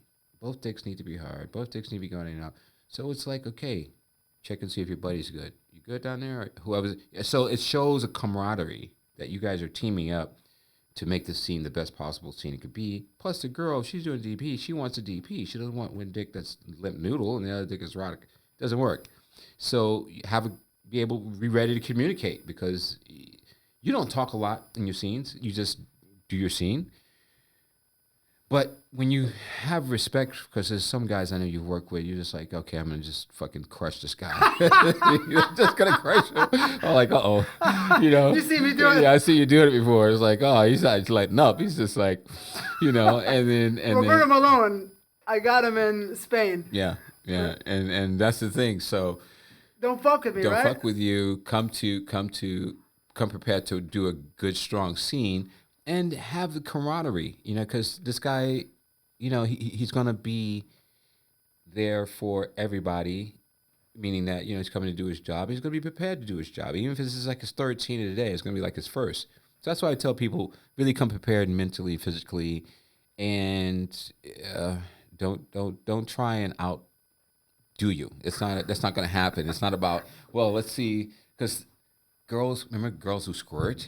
Girls who squirt would love to fuck you because you can get them to squirt. I mean, yeah, some guys can get you to squirt, but again, it's about the level of intensity that you would bring to a scene that the other performer would need to match in some way, whether it's, how you fuck, you do your thing. Everybody has a different way, but in your own style, in my style, I would just, okay, this is my boy, he's doing this and he's good over here. And if it's not a DP, I want to be doing something over here. In other words, focus on while you're there. Because if you focus on him, you're going to be done. If you focus on like what he's doing, because you when you see him, you want to kind of get up to that level or be at that level, and not everybody can match that. And it's not even about that. It's about doing the scene strong, where everybody is represented, Everybody, you got the footage you needed. You don't feel like you're left in the dust. And, now you got, an opportunity, because now you do a good scene with TT. It's people start going, yeah, he can hang, It's so you get a badge of honor. It's like, yeah. Really? It's a badge of honor to be able to work side by side with TT? Side by side, especially if it's a DP or something like that, because... yeah, and you got to have the right female performer too, because the right female performer can really take a scene to the next level. That's why I guess A-listers are A-listers and B-listers are B-listers. So, but I'd say, to answer your question, just come prepared to do your A game, because you can bring your B game, but not on that day. So do you think that TTBoy might have intimidated a lot of performers? Yeah, side by side? especially people that you didn't care for very much. I mean, that were jealous of you, or just talking shit about you, whatever, and you still go and do your job, And that's the thing, you really wouldn't, unless a person really showed you like, hey, yeah, I want, let's get down here. You come in, do your job and leave, even though. Some guys you come to set, and there's some guys like, oh, okay, so I'm going to do this scene. I don't really like you, but I'm going to do the scene. And then you just crush it. And then you would be done. And now we're sitting there to wait for the guy to do his part. And that's what it would be if you didn't feel the other guy, or the other guy tried to compete with you. So that's just a word to the wise, It's just be and do you, and you will always be good. Don't mess with TT. Don't mess with the yeah. Don't mess with the Troy from Another Mother. It's just something that something to revel in. That's why, the business is really lucky to have a person like you, because there's no one else that has done. I don't think anyone has done more scenes than you. I think you have. I haven't, dude. You were doing 30 you were doing 27 days in a month. Come on, dude. Nobody was working that much. 5 scenes a month, maybe 6. Because when you go to VTO, you definitely guarantee 5 scenes. So that's your 5 scenes in a month. But then you come back home and you get a couple here and there. But you just kept going and it kept going, like the Energizer Bunny. And that's great, because it's like, wait a minute, this guy's on another level here, And it's not even. It's like. Yeah, it's unexplainable kind of how you did what you did, because it was like you didn't let anything phase you. You would just, you know, and everybody has life things to deal with, and you have life things to deal with too. But you always, you know, were reliable. And that's the thing about being a male performer. You have to be reliable. And that's why people like, yeah, I don't care if it's his third scene, I'll take him. And your third scene would be as good as your first or second scene. Sometimes it took me the third scene to get warmed up. That's what you say too. I was like, and then I realized that after doing two scenes, it's like, oh, the second scene is better than the first because I was warmed up now. Yeah. So I was like, okay, that makes sense. But yeah, you just, like Clint Eastwood would say in one of his all-time movies, is a man must know his limitations. And you need to know your limitations, then you don't get asked out. You don't get, yeah, you know, you're not in a place where you don't want to be, or you want to end up. Working side by side, been pissed off TTBoy. You know, so like, that's funny, man. but it was good because a couple of guys in the business needed to be taken down a couple of pegs, and you did that. That was good because it was like, yeah, that guy it's asshole. He's did this, he's done that, and he thinks he's a shit, and then he's on set with you, and then he finds out he's not the shit, and I feel like that's just that's karma. I think that I took a lot of their work and they're pissed off. You talk about a person coming in and crushing the competition, dude. When you came on the scene, every white dude had to up their game because they saw what you were doing, and it was like, wow, this dude's going to take all the work. And you were. So if you're working 27 days out of the month, how many other guys are working? Sure, if another guy is on the set with you, great. But it's just unusual, and it's just, you're a phenomenon for the industry. So you know, somebody should be able to recognize that about you. And they will, because it's going to get to a point where people are going to start to really do their reconnaissance on the business, and they're going to see, wow, that TT boy was a motherfucker. We need to do something about him because, dude, I mean, and look at the stories that they have on Netflix and all these other channels.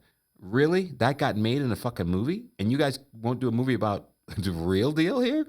You know, but sex sells. And eventually, they always want to wait till you die, though. Fuck that, motherfucker. Come get the story now. Come get it from us while we're alive because we're the best collaborators on our shit. There's no one that can collaborate better than us.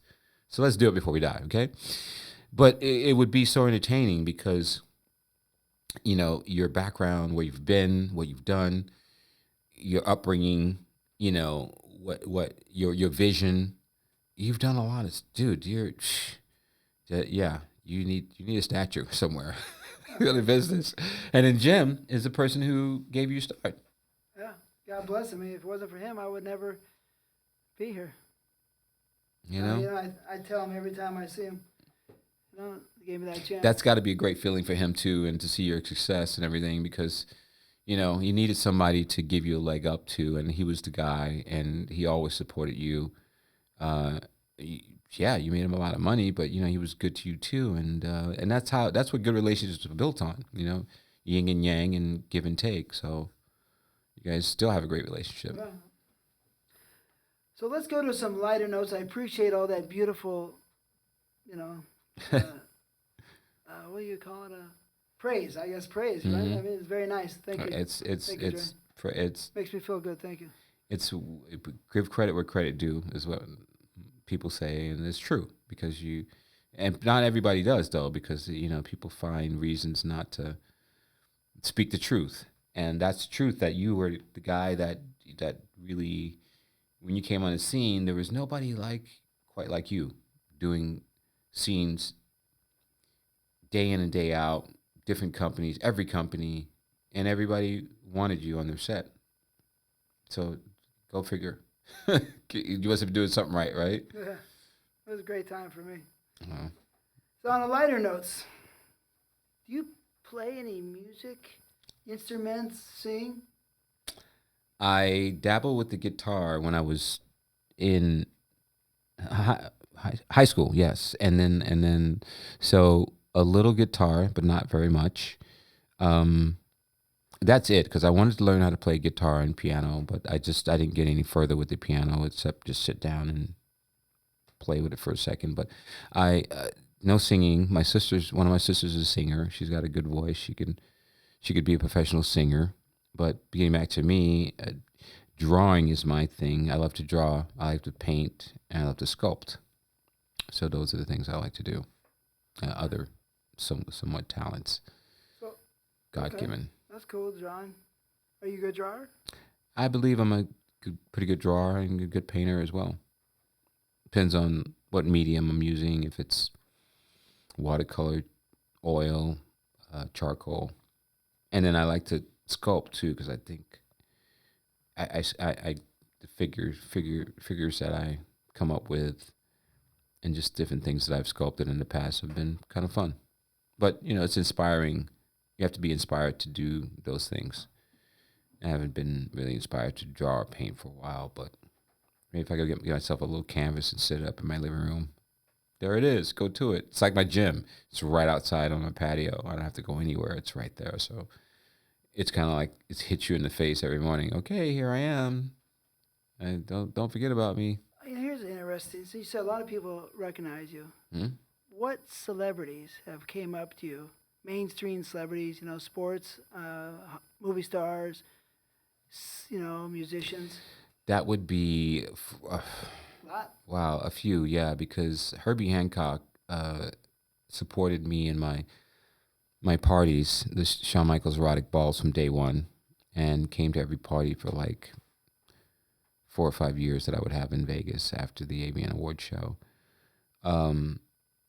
Marvin Gaye actually came to my house once because I actually gave him a ride home from the gym one day when he and his buddy were too tired because they had jogged to the gym. They were Really? too Marvin tired. Gaye? Marvin Gaye. I mean, that's a big deal. Because Marvin Gaye's he cool. was one of the coolest dudes you ever want to meet, and down to earth as well. So after playing several rounds of ball, he was like, "Is anybody going, my way in Palm Springs? I'm over here." And everybody was. I couldn't believe nobody said, "Okay, no problem. Where you want to go? I don't care. I live in L.A."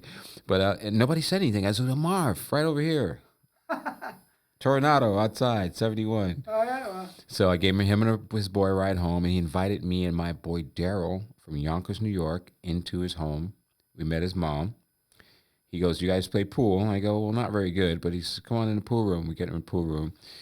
We start playing pool. His mom comes in with a bowl of fruit, so we had fruit, and he goes, "You guys smoke?" I go, "Yeah." He pulls out a shoebox full of weed, and he's put it in a bowl. We start, "Hey, you guys are pretty cool." We start talking about family and stuff. He goes, "Hey, give me your address." I go, "Okay." He goes, "Next time I'm in town, I'm gonna stop by."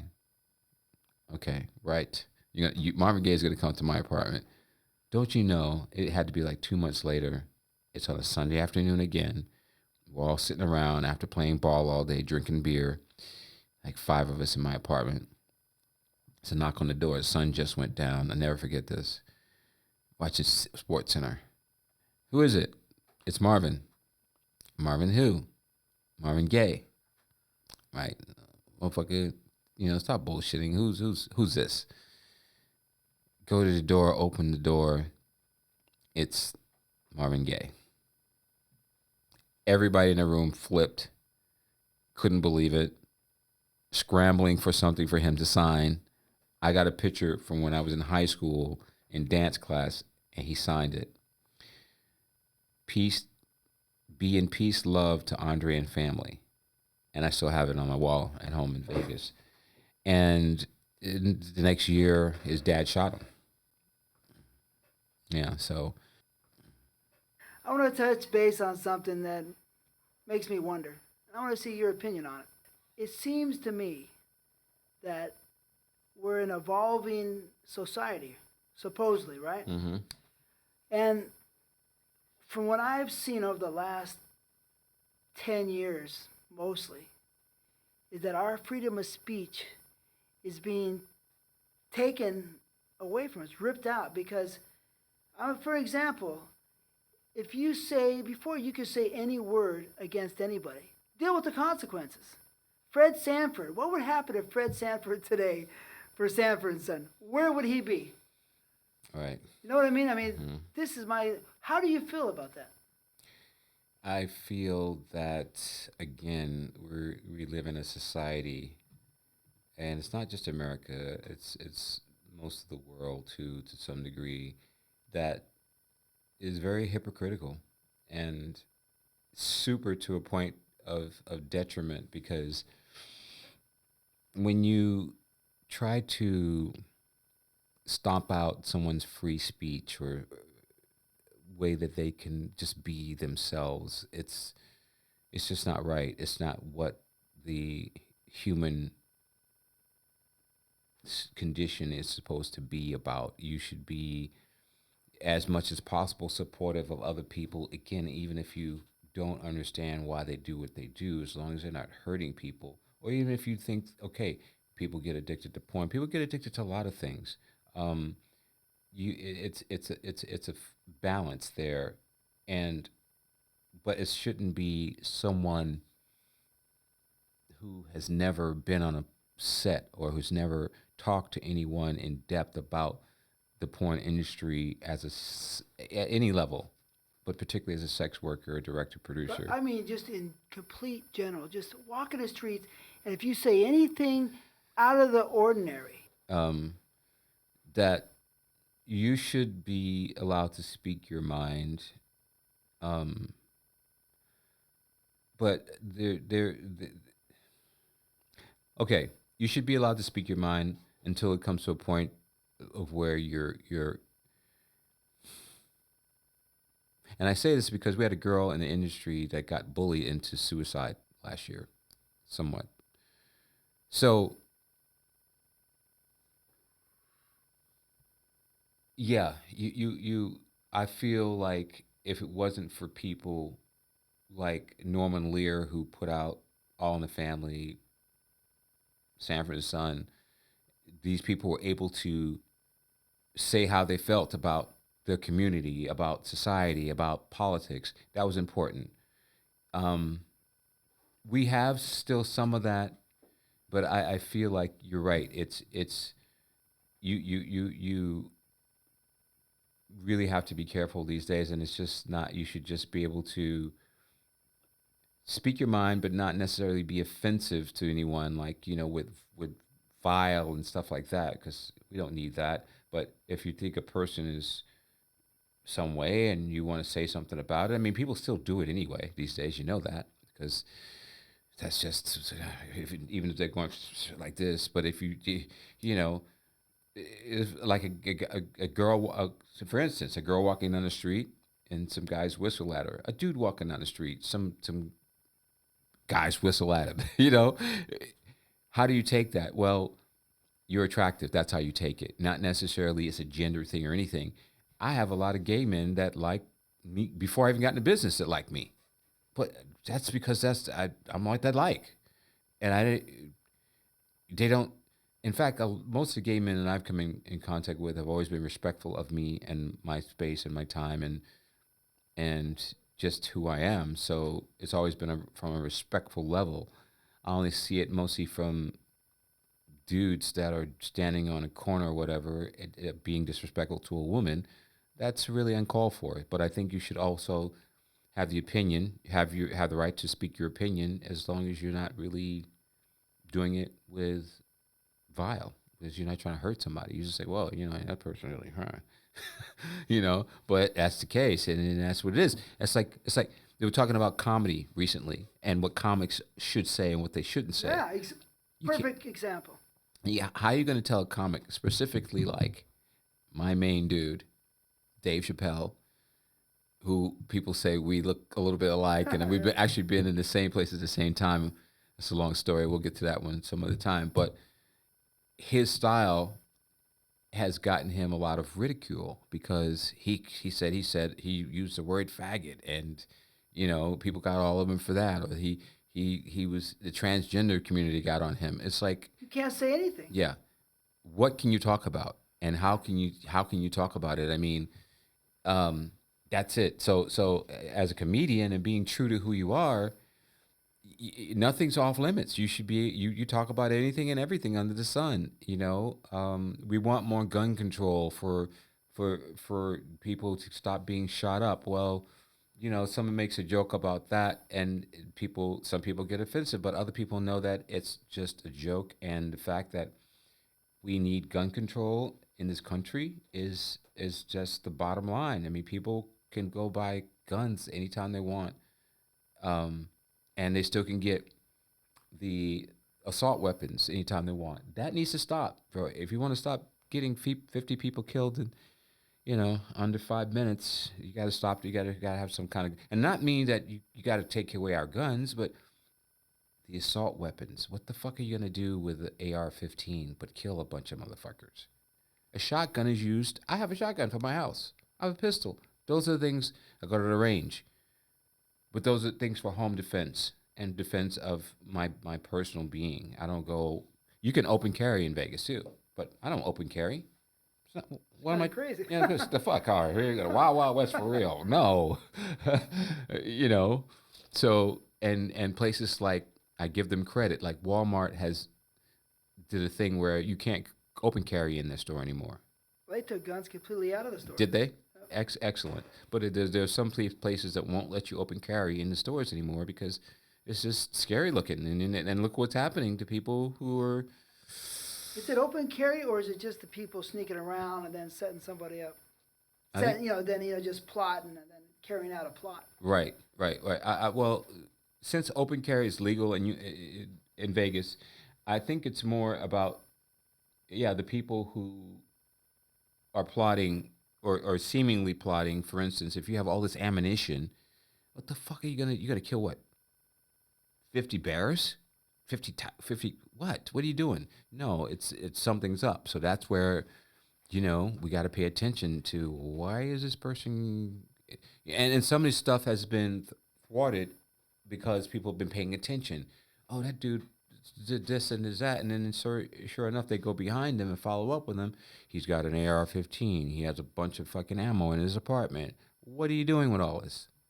It can't be something good. So those are the kind of things that we need to pay attention to. Gun ownership should be allowed, but it should not be allowed for assault weapons, and that's the way I feel about it. But back to the freedom of speech, does it scare you at all? Yeah, because it scares you. It scares me because if they can censor what you're saying, who's to say what's right and what's wrong anymore? Who's to say because you're censoring you're right? That's a bit scary, and it's scary that the fact that they've let a person in the White House like they've let in there, it's really ridiculous. But now they see this is what happens when you have a country that's scared. You'll do anything, like elect the person like we have in the White House at the moment. But do you believe? I think these things sometimes. Do you believe that if your brain is like give a certain set of ideas and parameters that are lesser than they can handle, that it might retard your comprehension and thinking and stop you from being creative and maybe more intelligent and smarter for right, productive thinking? Yeah, that makes sense. Because that's why you learn. And education is a big part of that, in my opinion, is learning. And not just school book learning, but life learning, life lessons. Being able to communicate with people, being able to be accepted by people. And I think that's one of the reasons why we have a lot of this craziness going on, because people are being ignored, shunned, bullied, the things that some people will retaliate in a very bad way about. And they say, that they're bullying people physically. But from what I remember growing up, right? If somebody bullies you physically, it gives you strength later to be able to fight and take a little bit of punishment. Exactly. That's how I see that. But when people are bullying you mentally on the internet, and it seems so hypocritical, it really seemed very strange to me.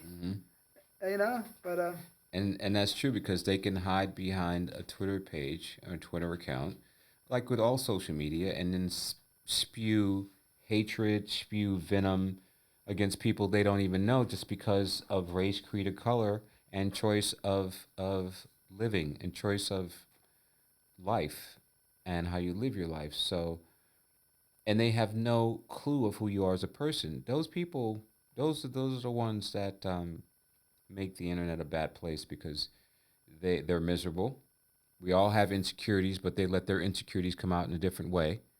They don't deal with them as an adult. In other words, yeah, everybody's got problems. Everybody's going through something, but get a hold of your shit. Get some help if you need. Talk to somebody that you feel close to. Something that can help you get better instead of just going offing yourself or offing a bunch of people you don't know. This is a fun one. Which Hollywood star, movie star, or women would you like to, hang out with? Wow, that's a good one. You know, show them the way that it really needs to be. That's a good one. Shawn Michaels University. Right, absolutely. Wow, that is a good one. But I probably would want to start with.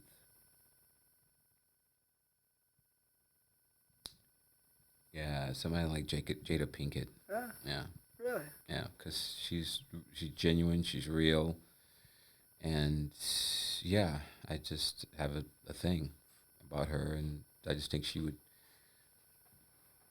be a great person and receptive of what I have to say and offer and show her. She seems like a little firecracker. And I met Courtney Cox once here in Hollywood. Yeah, she was nice to me. Yeah? Yeah, so I always wanted. I love the dark hair, blue eyed thing. That's crazy. Oh, that's the Friends girl. Yeah. Okay. Yeah, a little spinner too. Yeah, she seemed like she's pretty cool, reasonable. Mm-hmm. Yeah. She was pretty? Oh, super. And this was just a regular day, like a Wednesday. She was just coming in and out of the building. She knew you? I don't think so. Oh, okay.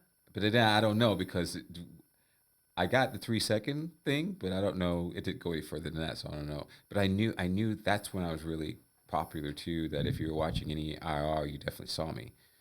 And the other person is Rihanna. Yeah. Yeah. Island girl. Oh my God, dude.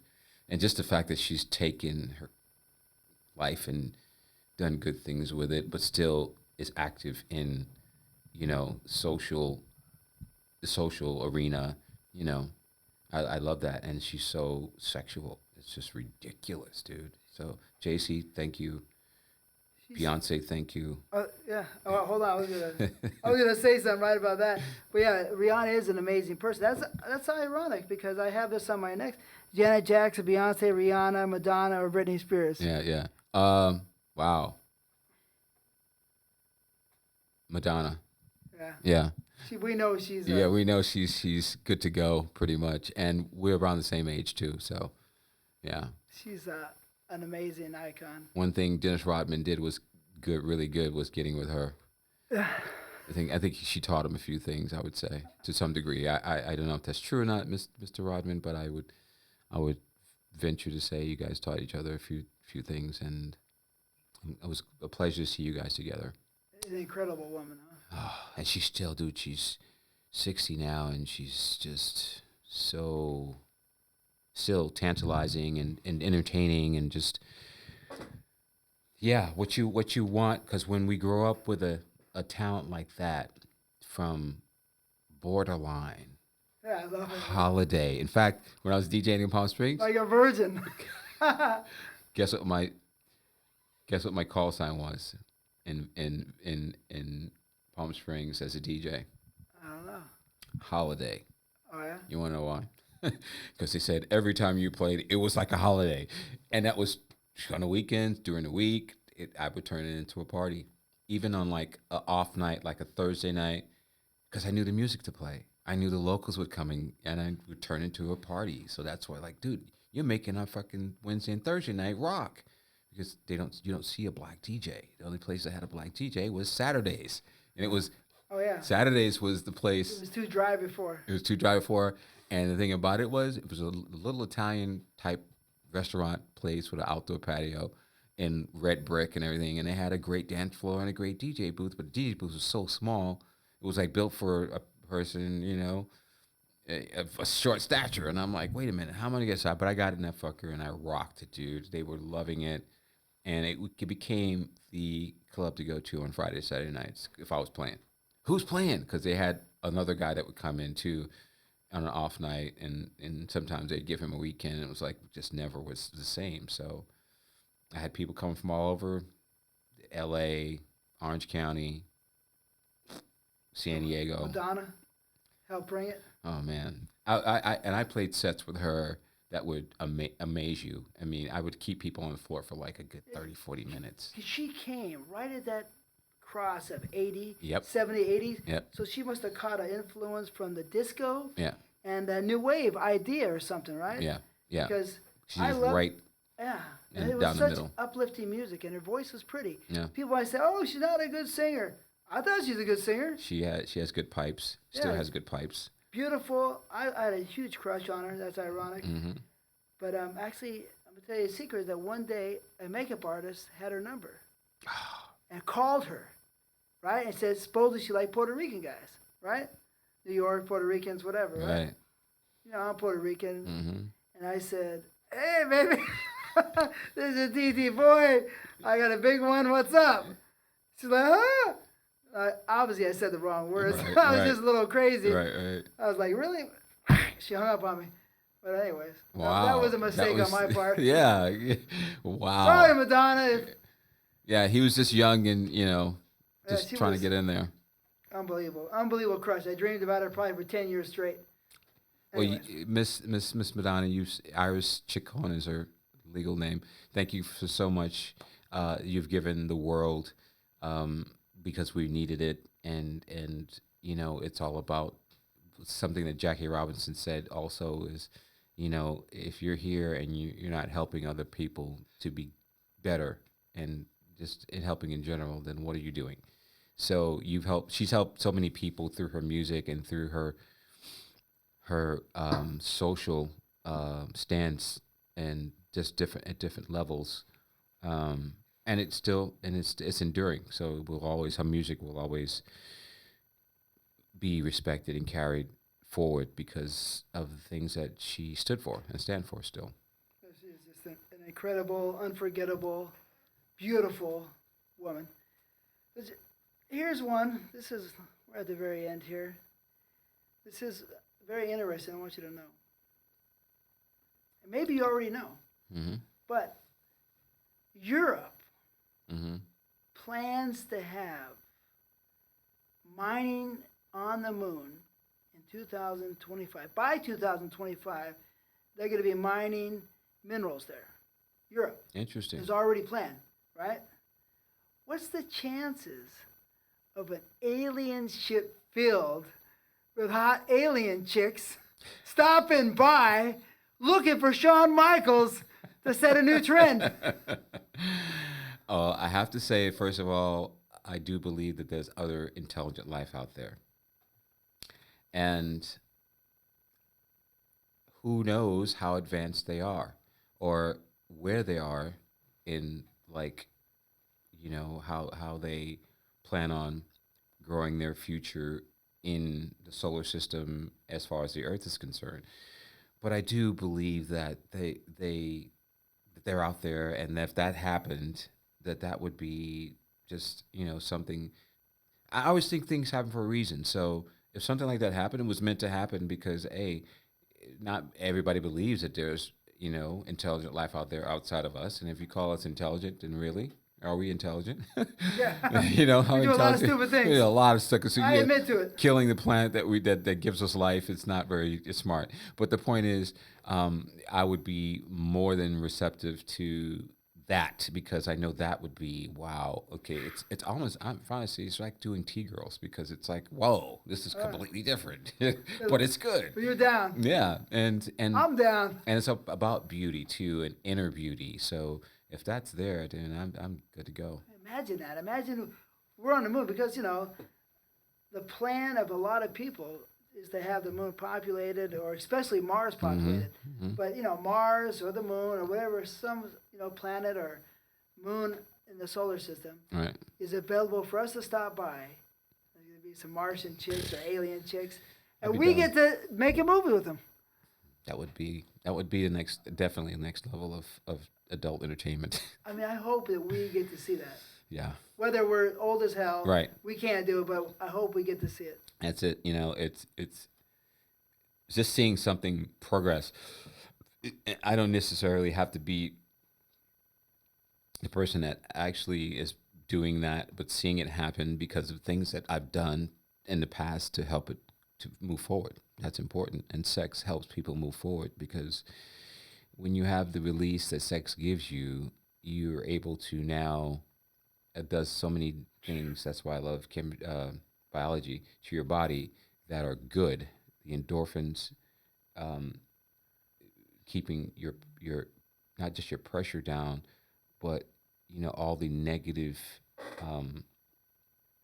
things that happen to your body in the course of a day build up tension. And when you can release tension through sexual intercourse or sexual masturbation, that's what it was given to us for, to deal with, be able to release everything. It's like you go to a football game, you forget about. You go to a baseball game, you forget about that. But the sex is so much more important because it's something that we can do for ourselves in a private place that we don't have to share with anybody if we don't want. But if we want to, we can do that too. So, and it's something that everybody needs, some kind of sexual release. It helps your creativity. Creativity. It helps your overall being, and you know there are people who suffer with different mental incapacities that also, in my opinion, love and understanding, showing love, touching is important. And yeah, we just need people to show more love to everybody else. And I know we'll be a better planet. And Did the Beatles say that? Did they say? I don't know. We need more love or something like that. Yeah, they did. I agree. I wish we had more love. Our closing statement is I want from you is, can you please describe your experience all these years? What has it been like in one word in the adult business? Mind-blowing. Completely mind-blowing, because I never knew that it would get to this point and I would have this much recognition worldwide and support of people worldwide. And it just goes right back to showing, or what my mother would always say, is to treat people like you want to be treated, because that's the main cog in everything I've done, is try to treat people with respect and with dignity, no matter where they are, a bum in Skid Row, to Chicholina. I give same respect, because who knows what that person went through in Skid Row? Who knows what Chicholina went through? So it gets given back to me because people see it. It's genuine. It's organic. So it blows my mind, because I've been able to do what I set out to do. My mission was to fight racism through my work. I've done that. To give people a release that they can enjoy over and over again. I continue to do that. And the next thing is to educate them about what really it takes to do this job, so that they can understand and appreciate really what guys like us have done to get this business to where it is today. All right. So I have one more thing to ask. We want to try and do a crank call. Right? So if you don't mind, if you would pick somebody that you can crank call and ask them to come on a show. I would like to see Lex on the show. Mm-hmm. I would like to see Lex on the show too. Can you call him? Yeah. Call him and let's see if we put him on the spot. PY, what's up, my brother? It's your boy Dre. Ain't talked to you in a while. Just wanted to reach out. Actually, I'm in LA right now. I'm doing a podcast, and definitely brought your name up in the podcast. It's one of the people that have always been supportive of me and my work, and vice versa. So I'm here with the one and only Mr. TTBoy. And you got a podcast coming on, and he wanted to invite you to come on if you're interested in the near future. So holler back if you're interested, my brother, just to say what's up when you get a chance. All love to you and the family. All right, peace. All right, cool. So that is PY Prince Joshua. Prince Joshua. We've invited him on the show. Hopefully he'll show up. Yeah. So I guess this is our farewell. For the moment. For the moment. I feel there's other things will do down the road together, just to enhance our careers and the lives of others. We've known each other almost 30 years now. Mm-hmm. It's pretty crazy. That is crazy. And I thank you so much for taking all this time. Look at, unbelievable that you spent this much time with me. Yeah, well, it's definitely warranted, because that's like the book. They're like, dude, are you going to get all your information in one book? And I'm like, maybe not. Maybe 1,000 pages or more. Might be two book deal, because it's just that much information. That's so much information. That's still happening, and 30 years. People got to recognize this is an incredible feat. 30 years. I salute you. I salute you back, sir. Thanks. Give me that hand, man. Come on. Thanks so much. Come on, man. You know that. I remember back in the day when we were doing something at your place in the valley, and you were talking about your dad and how your dad, and your dad were, and he's like, yeah, my dad had something. Don't ever shake hands with my dad. And I'm like, why? He goes, yeah, he'll crush your head, dude. And just things like that. We were at your place. We shot some scenes there. It was in the summertime. It's just one of those things you remember, It's like you're talking about your dad. We're talking about our families. And your dad was such a hard-working dude, My father's hands were 6 inches thick, like this. So you can measure it 6 inches across. It was pretty strange. Crazy. They were, not even real. All right. Yeah, he was about 6'2" and a half, but he weighed about 280 when he's slim. Mm-hmm. And that's just a lot of big, thick, heavy bones and muscle. Scary. Anyways, We are out. So, TTBoy TV out. See you next time. Thank you. Keep watching.